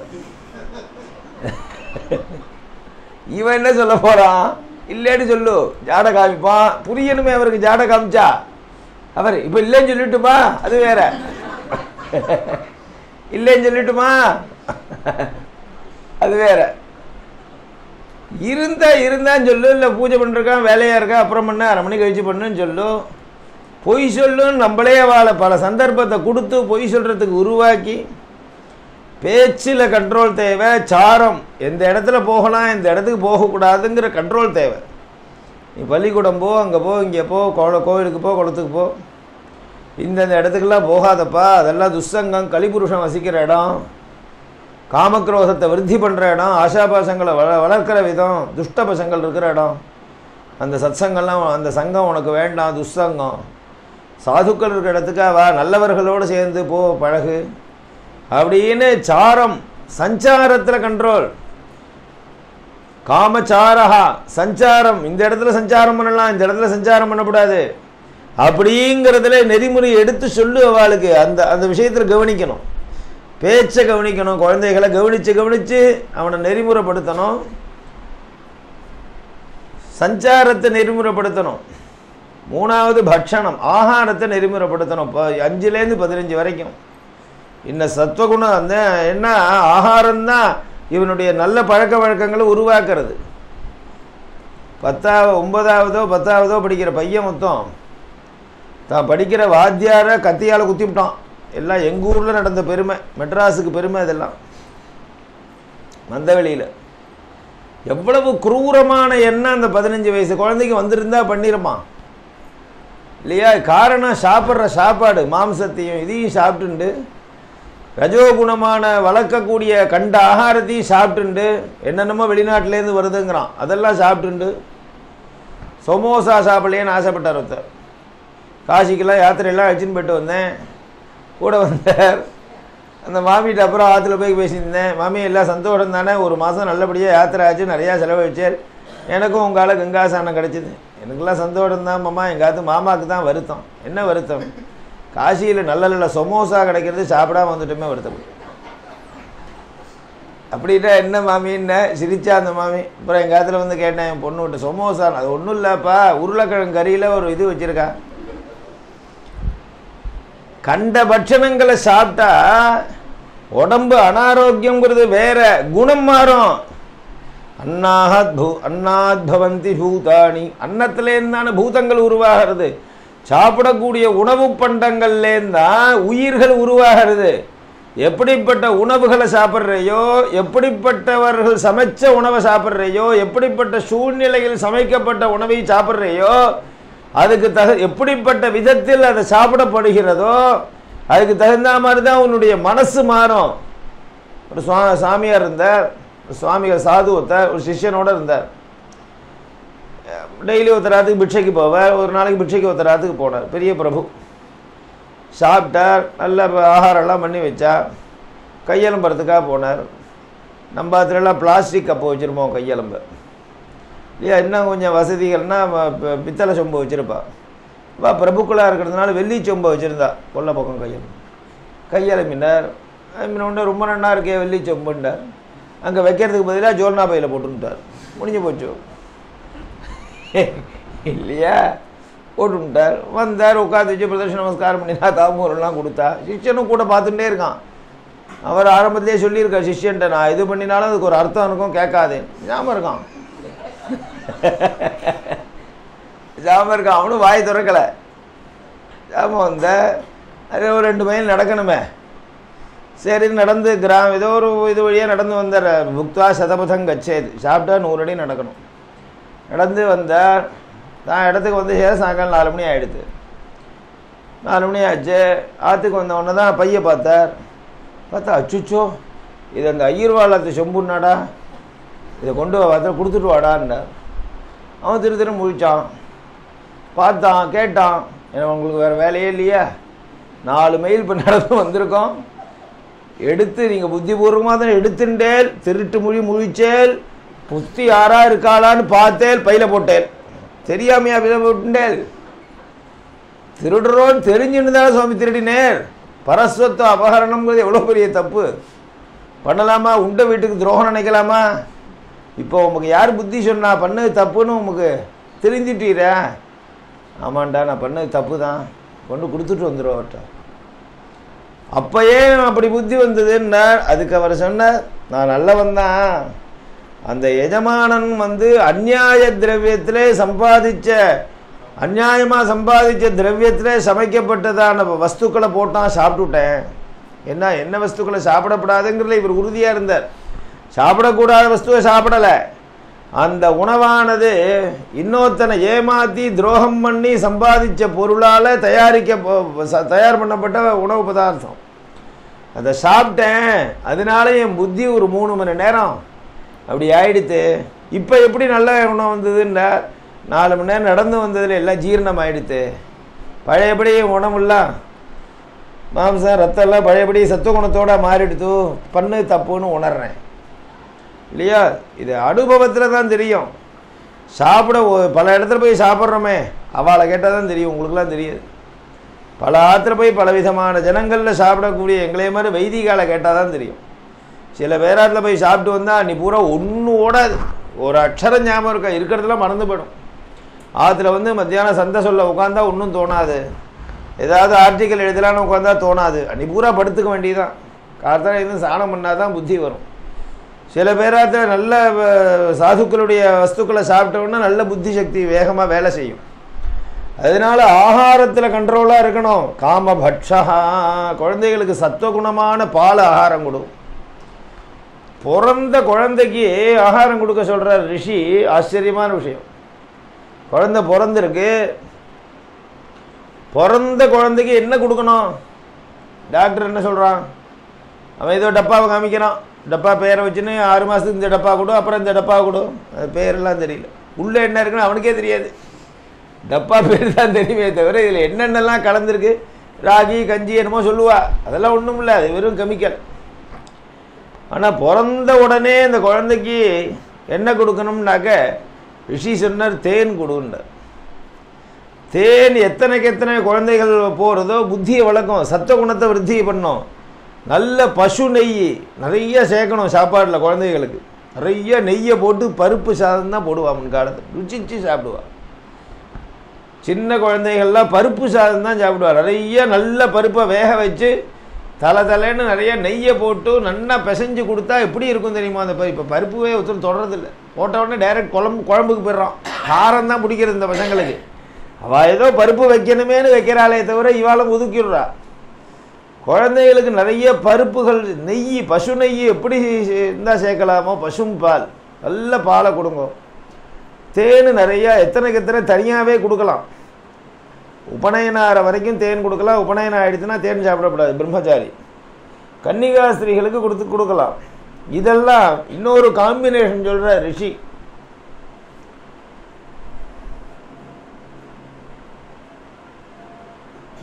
மதுகிருதமிதி சம்சிருஜ்ய, தேனையும் நெய்யையும் ஒரு வெள்ளி பாத்திரத்தில் கலந்து வச்சு ஒரு 2 ஸ்பூன் காத்தால வெறும் வயத்தில் கொடுங்கிறார் குழந்தைகளுக்கு. அது எப்படி இருக்கும் தெரியல. வெறும் ஒன்றுமே இருக்கக்கூடாது. 1 ஸ்பூன் தேன், 1 ஸ்பூன் நெய், இது ரெண்டையும் கலந்து வச்சு அந்த குழந்தைக்கு 2 வயசு வரைக்கும் டெய்லி 2 ஸ்பூன் காத்தால கொடுக்கணும். 2 வயசு ஆகிடுத்தோ இல்லையோ வேற காம்பினேஷன். என்ன? தேனு, நெய், தயிர். ததி மது கிருத்தமிதி சம்சிருஜ்ய, தேனு 1 ஸ்பூனு, நெய் 1 ஸ்பூனு, தயிர் 1 ஸ்பூன், பசுந்தயிர், 3 கலந்து டெய்லி கொஞ்சம் கொஞ்சம் சாப்பிட. எல்லா சத்துவ குணத்தையும் நல்ல எண்ணங்களையும் உருவாக்கக்கூடியது. நல்ல புத்தி சக்தி அபாரமாக இருக்கும். மறதியே வராது இந்த பயலுக்கு. கொட்டாப்புளி மாதிரி இருப்பாங்கலாம். இந்த ஆகாரம்லாம் வெறும் வயத்தில் சாப்பிடணும். இன்னொன்னையும் சாப்பிட்டு இதையும் சாப்பிடக்கூடாது. அபட்சத்தையும் சாப்பிட்டு பட்சத்தையும் சாப்பிடுவாளா? டயாபிட்டிஸ் டாக்டர்கிட்ட போனார். என்ன சுகர் ஜாஸ்தியாக, கவலைப்படாத, இந்த மாத்திரையை டெய்லி 3 மாதம் போட்டுட்டே வா, சுகர் குறையும். நல்ல இன்சுலின் போட்டுக்க சொன்னார். 3 மாதம் ஆச்சு. மறுபடியும் டாக்டர்கிட்ட போனார், செக் பண்ணார். என்னடா சுகர் குறைஞ்சிருக்கான்? ஜாஸ்தியாக போடுத்து. ஏன்டா ஜாஸ்தியாக போச்சு? ஏன்டா மாத்திரை சாப்பிட்லையா, வேலைக்கு இன்சுலின் போட்டுக்கலையா, மருந்தெல்லாம் போட்டுக்கலையா? எல்லாம் பண்ணுறேனே, நீங்கள் சொன்னபடி தான் பண்ணுறேன். பின்ன ஏன் ஜாஸ்தியாக போச்சு? அதுவா, ஒவ்வொரு வேலையும் மாத்திரை சாப்பிட்ட உடனே ஒரு மைசூர் பாக்கும் சாப்பிட்ருவேன். நீங்கள் மைசூர் பாக்கு சாப்பிடாதுன்னு சொல்லலையே டாக்டர். அது இல்லையா? பத்தியம் ரொம்ப முக்கியம் ஆயுர்வேதத்தில். நீ என்ன சாப்பிடணுங்கிறத விட எதை சாப்பிடக்கூடாதுங்கிறது முக்கியம். நீ தயிர், பால், மது, தயிர், நெய், மது, தேன், இந்த 3 நிறையா எத்தனைக்கு எத்தனை சாப்பிட்றியோ நல்லது. அதே சமயம் இதுக்கு சம்பந்தம் இல்லாத இதனுடைய குணத்தை முறிக்கக்கூடிய சில பதார்த்தத்தை ஒதுக்கணும். அதெல்லாம் குழந்தைகளுக்கு கண்ணா பண்ணான்னு எல்லாம் சாப்பிடக்கூடாது. ஃபோன் பண்ண 7வது நிமிஷம் உங்கள் இடத்துல இருப்பேங்கிறான், பறக்கிறான். பஸ்ஸாவா ஒன்று இருக்குது, முதுகில் மூட்டையை கட்டின்னு ஓடுறான் பாருங்க. இல்லையா? எல்லாம் இப்போ இட்லி மாவு தோசை மாமாவுக்குன்னு ஃபோன் பண்ணி கொண்டு வர சொல்கிறா அந்த மாமா. எங்காத்துக்கே ஒருத்தர் கொண்டு வந்து விட்டார். பெரிய ஒரு சாக்கு மூட்டை நிறையா கொண்டு வந்து இறங்கினார் அருணாச்சல மாமா. சாக்கு மூட்டை நிறையா என்னமோ பாக்கெட்டு, ஏதோ எண்ணெய் வாங்கி தருவா. எண்ணெய் பாக்கெட்டுன்னு நினச்சேன். எண்ணெய் தான் பாக்கெட்டில் வரும், கல்லெண்ணெய். பிரித்து பார்த்தா எல்லாம் தோசை மாவு. ஒரு மூட்டை தோசை மாவு. என்ன மாமாங்கிற, இப்போ தான் ரிலையன்ஸ் ஃப்ரெஷ்ஷில் வாங்கிட்டு வந்தேன். எங்காத்து கொஞ்சம் எடுத்துன்னு பாடசாலை நிறையா குழந்தைகள் இருக்காளே கொண்டு வந்தேன். அவர் பிரியம் பாசங்கிறது வேற.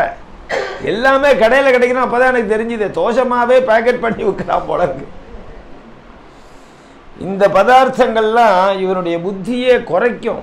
புத்தி மாந்தியம் வரும், ஞாபகமே வராது. ஒரு சின்ன ஒரு கூட்டல் கழித்தல் கூட புத்தி சக்தியில் போடுறதுக்கு புத்தி இல்லை இவாளுக்கு.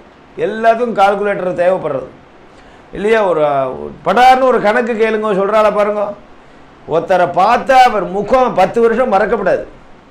நேத்திக்கு பார்த்த மூஞ்சி நீங்கள் மறக்கிறது, நீங்களை எங்கேயோ பார்த்த மாதிரி இருக்கேன்னு தோணும். வயசானவாளுக்கு வரலாம் மறதி, சின்ன பசங்களுக்கு வரலாமா?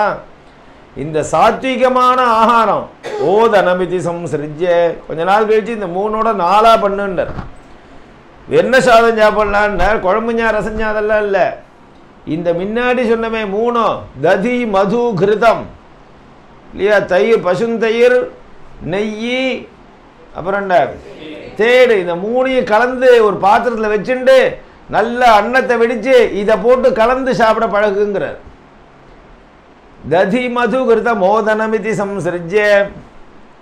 குழந்தைக்கு அதுதான் சரியான ஆகாரம். இப்படியே சாப்பிட பழகிவிட்டா அப்புறம் பிடிக்கும் அதுக்கு. அப்புறம் இது தனித்தனியாக சாப்பிட்றது, தயிராகவே குடிக்கும், பாலாகவே குடிக்கும். அதனால பிராகுபனயன காமவாத காமச்சார காமபக்ஷா. சாப்பாடு விஷயத்தில் இந்த குழந்தைக்கு பட்னி போடக்கூடாது. குழந்தைகள் பட்னியே போடக்கூடாது. இன்றைக்கி ஏகாதசி உபவாசம்டா, ஒன்றும் சாப்பிடப்படாது ஏகாதசி. நீ கொட்டாப்படி மாதிரி இருக்க, உனக்கு உபவாசம், குழந்தைக்கு என்ன உபவாசம்? குழந்தைகளை பட்னி போடாத. அஸ்னந்ததேவ சுத்தியந்தி. குழந்தைகளுக்கு சாப்பாடு போடுறது தான் விரதம், அதுதான் உபவாசம். நீ இப்போ சாப்பிடாமல் இருக்கிறது பெரியவாளுக்கு, சாப்பிட்றது குழந்தைகளுக்கு. ஆஹிதாக்னி ரணத்வாம்ச பிரம்மச்சாரி ச தேத்ரஜா அஷ்ணந்தஜேவ சுத்தியந்தி நைஷாம் சித்தி ரணஷ்ணதா. அவளுக்கு சாப்பிடாம இருந்து ஒரு விரதானுட்டாலம் பண்றதுங்கிறது பலிக்காது. சாப்பிடாம இருந்து ஒரு சத்கர்மா பண்ணினா பலிக்குங்கிறது கல்யாணமானவாளுக்கு. சாப்பிடாம இருந்து ஒரு சத்கர்மா பண்ணினா பலிக்காதுங்கிற பேரு கல்யாணத்துக்கு முன்னாடி உள்ள இந்த படிப்பில் ஈடுபட்டவருக்கு, குழந்தைகளுக்கு, பிரம்மச்சாரிகள் வித்யையில் ஈடுபட்டவர்களுக்கு. அதனால எக்காரணத்தை கொண்டும் பட்னி போடாது. ஆற்றுல ஸ்ராத்தம், குழந்தைகளுக்கு ஏதாவது பண்ணணும், தனியாக ஏதாவது பக்கத்தாத்துல எங்கேயாவது ஒன்று பந்துக்குலாத்துக்கு அமிச்சு ஏதாவது சாப்பிட்டு போக சொல்லு. ஸ்ராத்தத்தினி சாத்த சமையலை தவிர தனியாக சமைக்கப்படாது. கார்த்தால் தனியாக ஒரு டிபன் பண்ணி கொடுத்துட்டு தனி சமையல் பண்ணுறேன்பா. நீ எது பண்ணினாலும் பித்திருக்களை சேர்ந்தது அந்த ஆற்றுல, ஒன்றுமே பண்ணக்கூடாது. இல்லை பழங்கள் கொடு, பட்சணத்தை கொடு. லீவு நாளாக இருந்து ஆற்றுலேயே இருந்ததுன்னா பட்னி போடக்கூடாது எக்காலத்தை கொண்டும். குழந்தைகளை எந்த சூழ்நிலையிலையும் கேட்ட ஆகாரம் கொடுத்துடணும். இப்போ குழந்தைகளும் உட்காந்துருக்கா பங்கியில், முதல்ல குழந்தைகளுக்கு பரமாறணும். குழந்தைகளுக்கு கொடுத்துட்டு தான் அடுத்தது பட்சணங்கள்லாம் இன்னொருத்தருக்கு அவளை சேர்ந்தது அப்படின்னு சொல்லியிருக்கு. அதனால் ஆகார விஷயத்தில் அவளை சொல்லித்தரணும். எரியப்படாது, சாதம் சாப்பிடும்போது பேசாத, சாதம் சாப்பிடும்போது பிராக்கு பார்க்காத, டிவி பார்க்காத. இல்லையா? டிவி பார்த்துட்டே சாப்பிட்றது நம்ம பண்ணுறது தான் அவளும் பண்ணுறான். ஃபோன் பேசிகிட்டே சாப்பிட்றது. நீ அன்னலக்ஷ்மியை அவமானப்படுத்துகிற மாதிரி. சாதத்தில் தட்டில் சாதம் போட்டிருக்கு, நீ அங்கே பார்த்தேன்னா அவளை ரெஸ்பெக்ட் கொடுக்குற மாதிரி. சாதம்ங்கிறது ஒரு தெய்வத்தை இல்லையா, அன்னலட்சுமி. அதை பார்த்தேன்னா கௌரவம். நீ அவளை இப்போ கவனிக்காமல் வேற எங்கேயோ கவனிச்சுட்டு இருந்தா. குழந்தைகளுக்கு சாதம் போடக்கூடிய பாத்திரம் ரொம்ப முக்கியம். இவளுடைய குணத்தை விருத்தி பண்ணுறது. சாப்பிடக்கூடிய பொருள் மாதிரி எந்த இதில் வச்சு சாப்பிட்ற?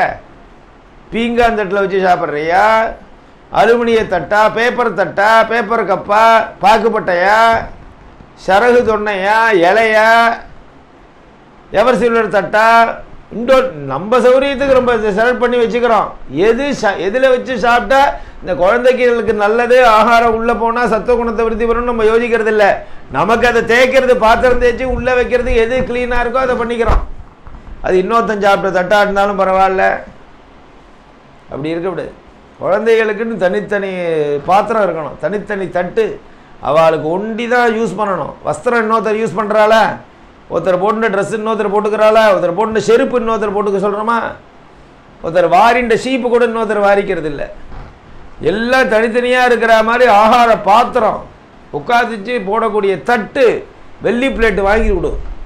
ஆயுஷ்யோமத்துக்கு வாங்கி கொடுத்தாரே, என்ன பண்ண? உங்கள் மாமனார் மாமியார் குழந்தைக்கு தான் கொடுத்தார். இந்த குழந்தையோட ஆயுஷ்யோமத்தில் அப்தபூர்த்தியில் வெள்ளி பிளேட்டும் வெள்ளி கிண்ணமும் வாங்கி தராளே. யாருக்கு? இவளுக்கா வாங்கி தரா? குழந்தைக்கு தானே வாங்கி தரா. நீனும் வாங்க போகிறதில்ல. தாத்தா பாட்டி சீர் கொடுத்தால ஆயுஷ்யோமத்தில் கொடுப்பாளே இல்லையா? அன்னப்பிராசனத்துக்கு கிண்ணமும் அன்னப்பிராசனத்துக்கு சொல்லியே கொடுக்குறா, சாப்பிட்றதுக்கே சொல்லியே கொடுத்துருக்கா. நீ அதை லாக்கரில் வச்சு பூட்டிட்டோ அதை எடுத்து கொடு, ஒன்றும் திருட்டு போனால் பரவாயில்ல. வெள்ளி பிளேட்டில் குழந்தைகளுக்கு ஆகாரம் போடணும். ஏழையாக இருந்தாலும் இது வசதிகளை காமிக்கிற விஷயம் இல்லை.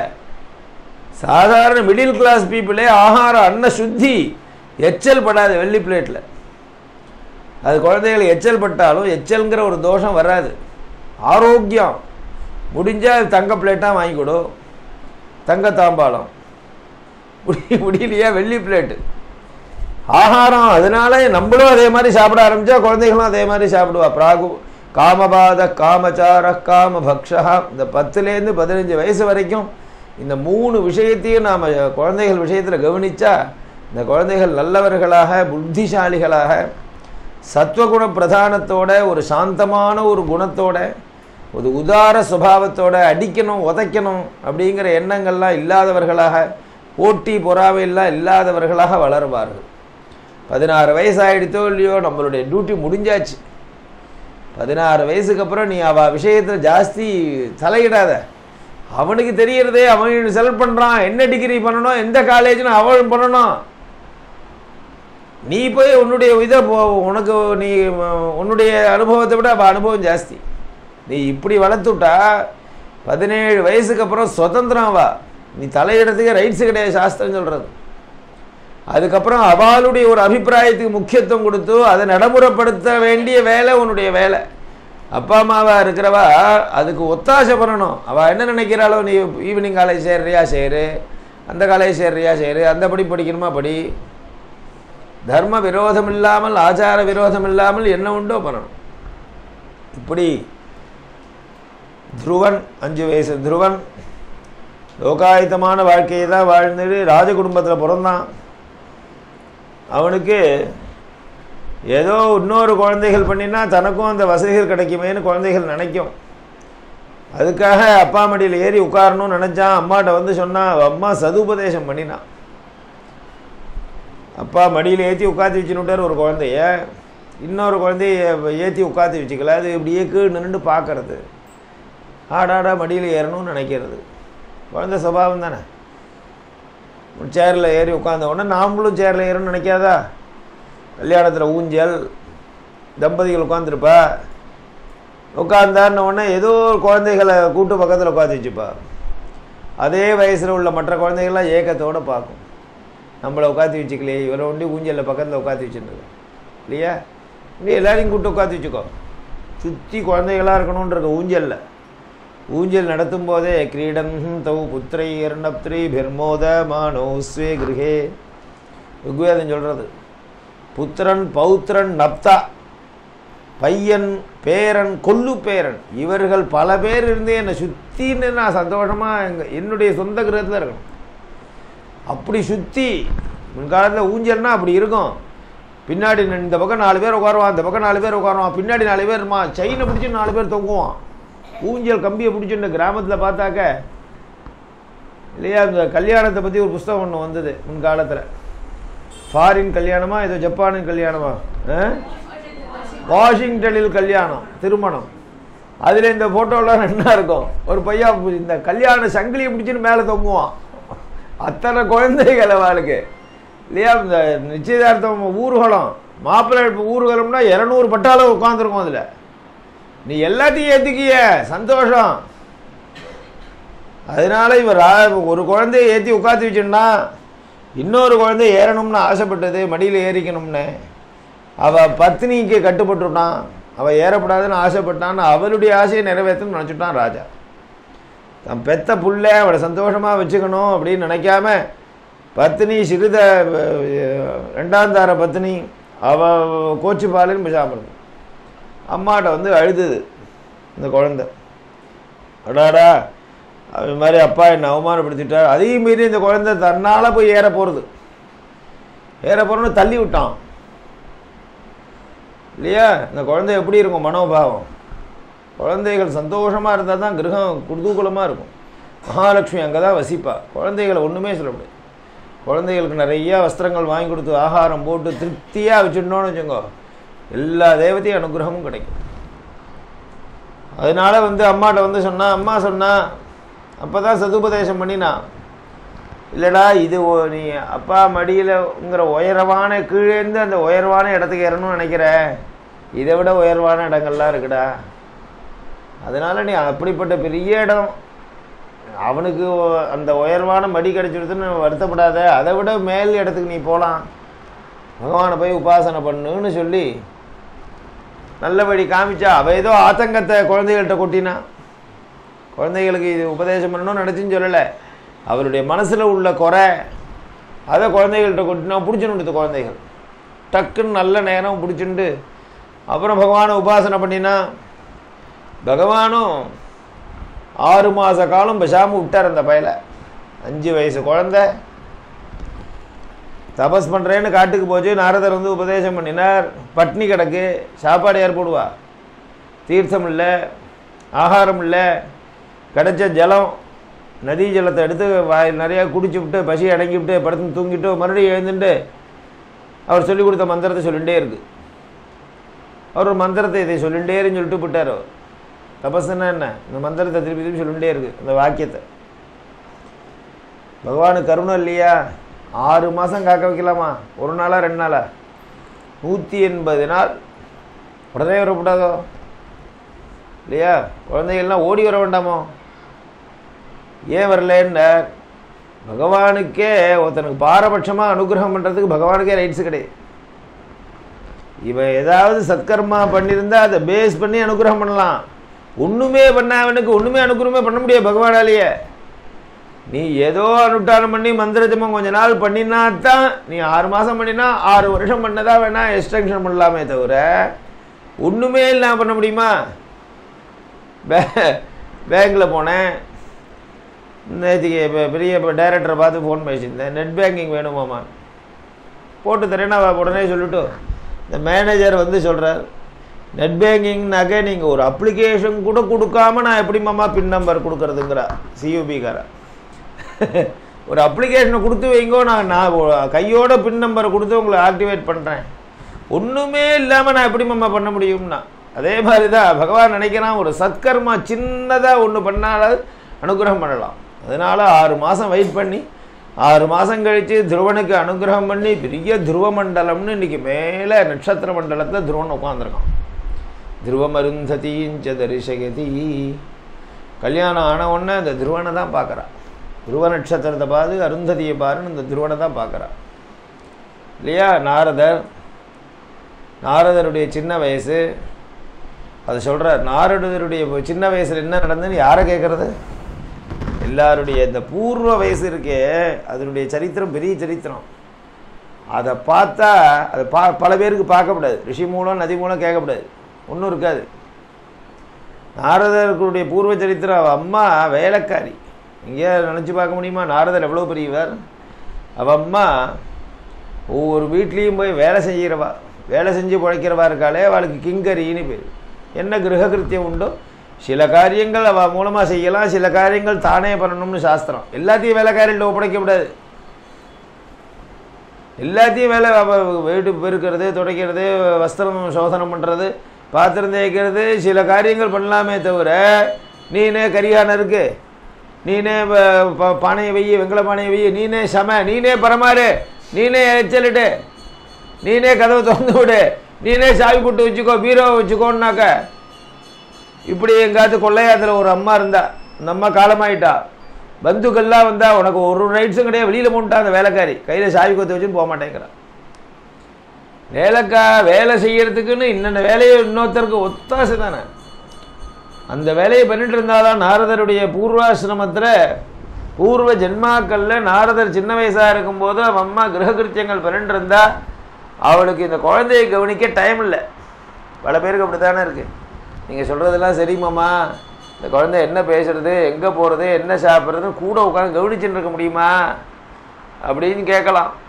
அதே நிலைமையில தான் வருந்தா. குழந்தைய கவனிக்கப்படாதுன்னு இல்லை, 10 வீட்டுக்கு போய் வேலை செஞ்சு 10 ரூபா வந்தால் தான் அந்த குழந்தைக்கு ஆகாரம் போட முடியும். ரட்சிக்க வேண்டாமா? அதனால் குழந்தையை பார்த்துக்க டைம் இல்லை.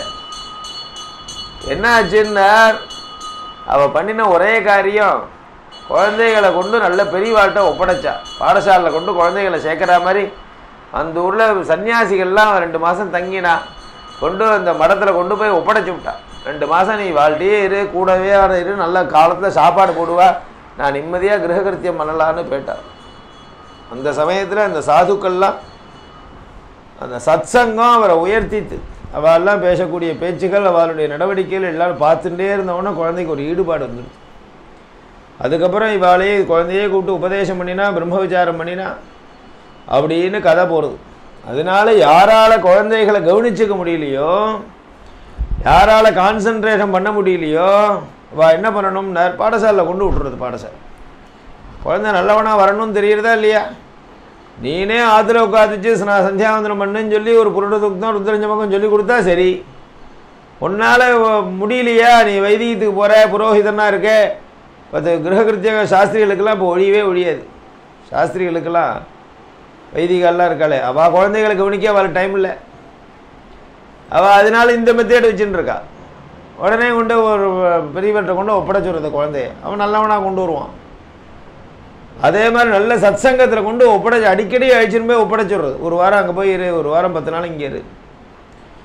இப்படி குழந்தைகளாக இருந்துட்டு பெரிய ஒரு சத்துவகுண பிரதானமாக பெரியவர்களாக நல்லவர்களாக உலகம் முழுவதும் போற்றக்கூடியவர்களாக வருவார்கள். அப்படிங்கிறதுக்கு இவா 3 பேருடைய சரித்திரமும் நமக்கு ஒரு எடுத்துக்காட்டாக இருக்குது.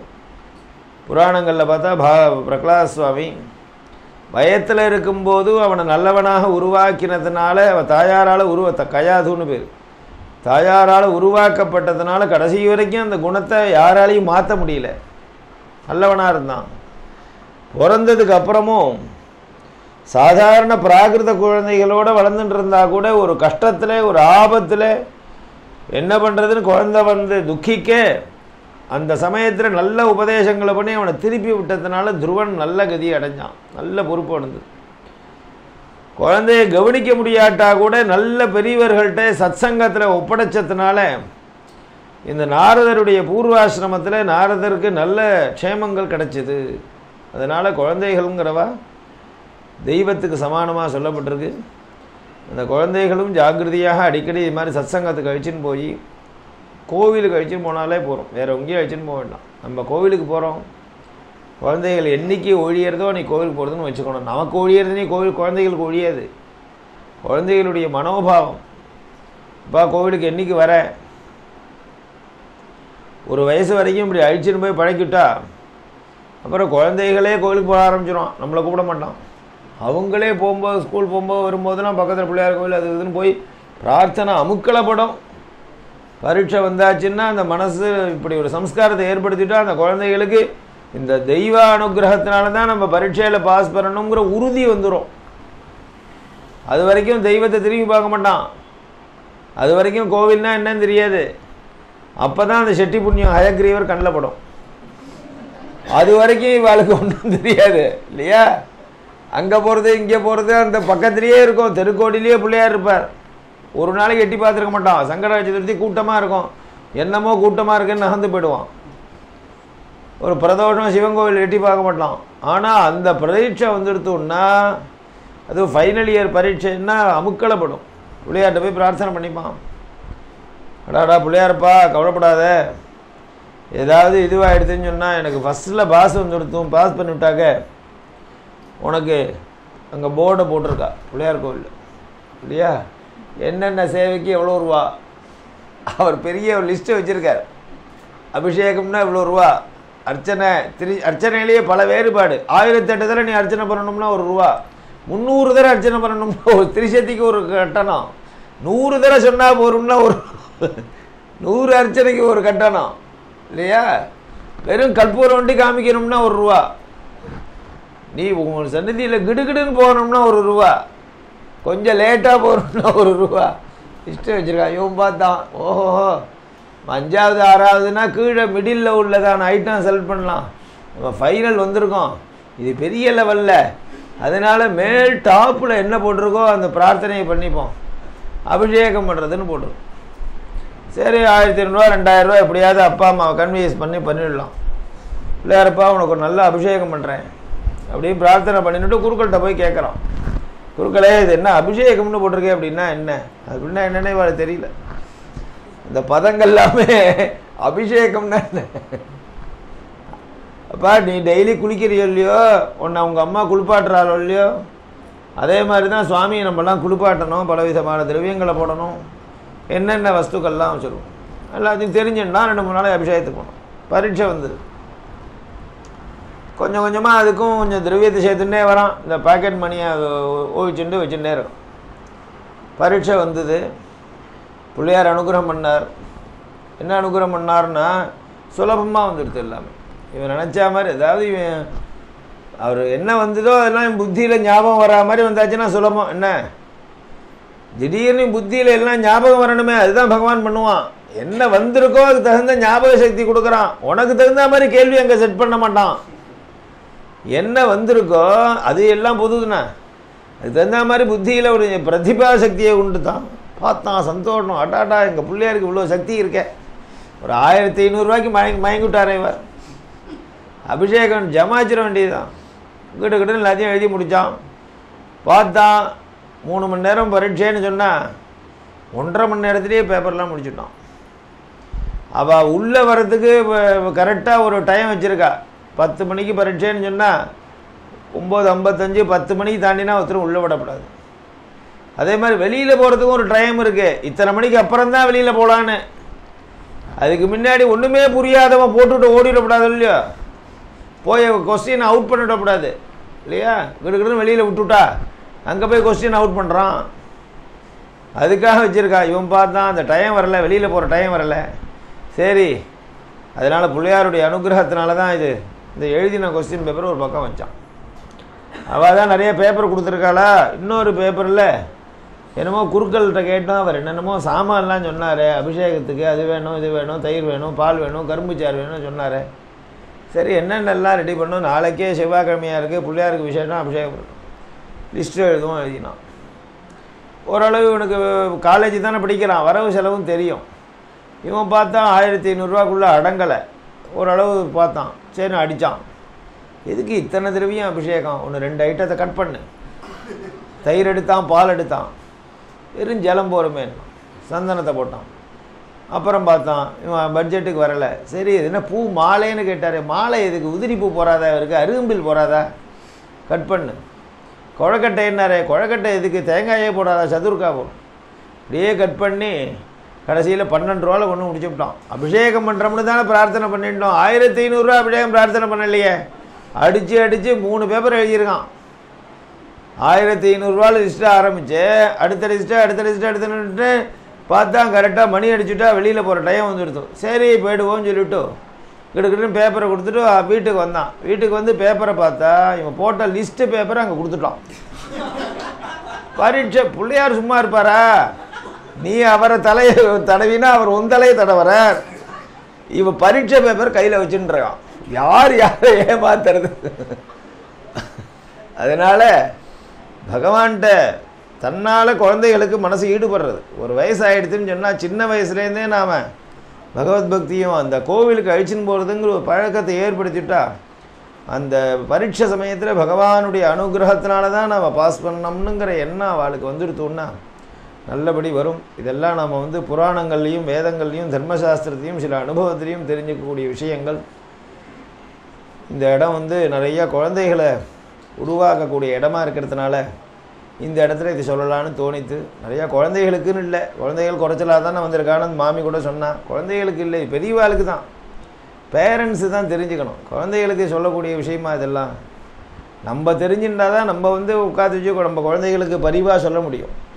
நம்ம பொதுவாக சொல்கிறோமே தவிர நம்ம பார்த்து குழந்தைகளுடைய குணம் என்ன பக்குவம் என்னன்னு அவள் அப்பா அம்மாவுக்கு தானே தெரியும். அதுக்கு தகுந்த மாதிரி அவள் தான் சொல்கிறதுக்கு தகுதி உடையவர்கள்.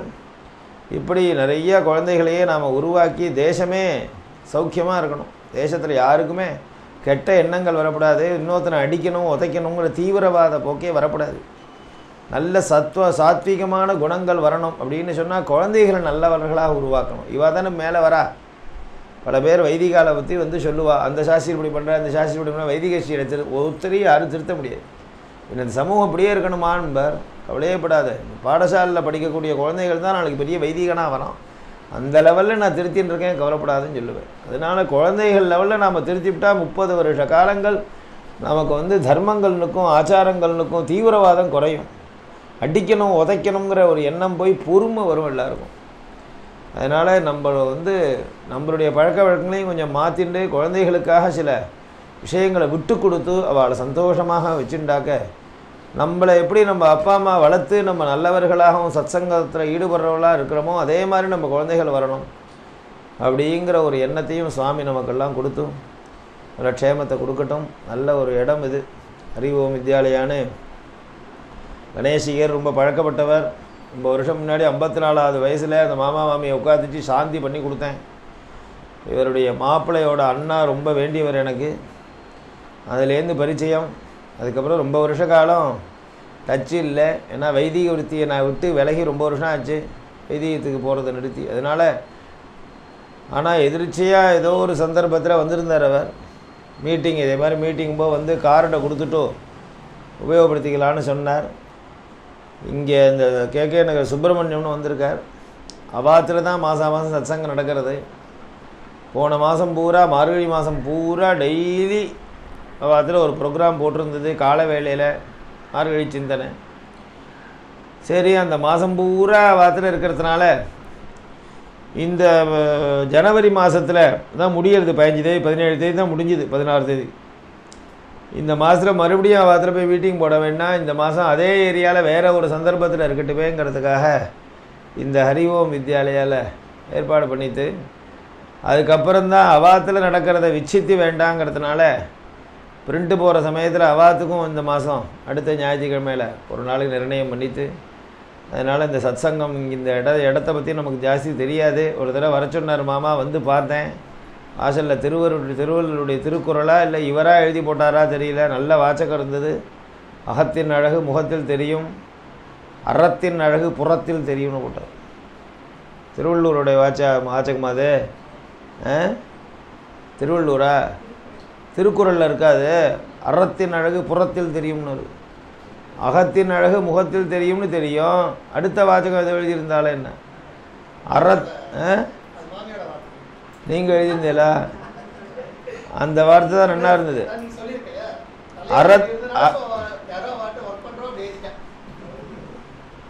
நல்லபடி ஒரு ஸ்கூல் நடத்துறதுங்கிறது சாமானிய விஷயம் இல்லை. அதுவும் இந்த காலத்தில் ரொம்ப சிரமங்கள் வரும்.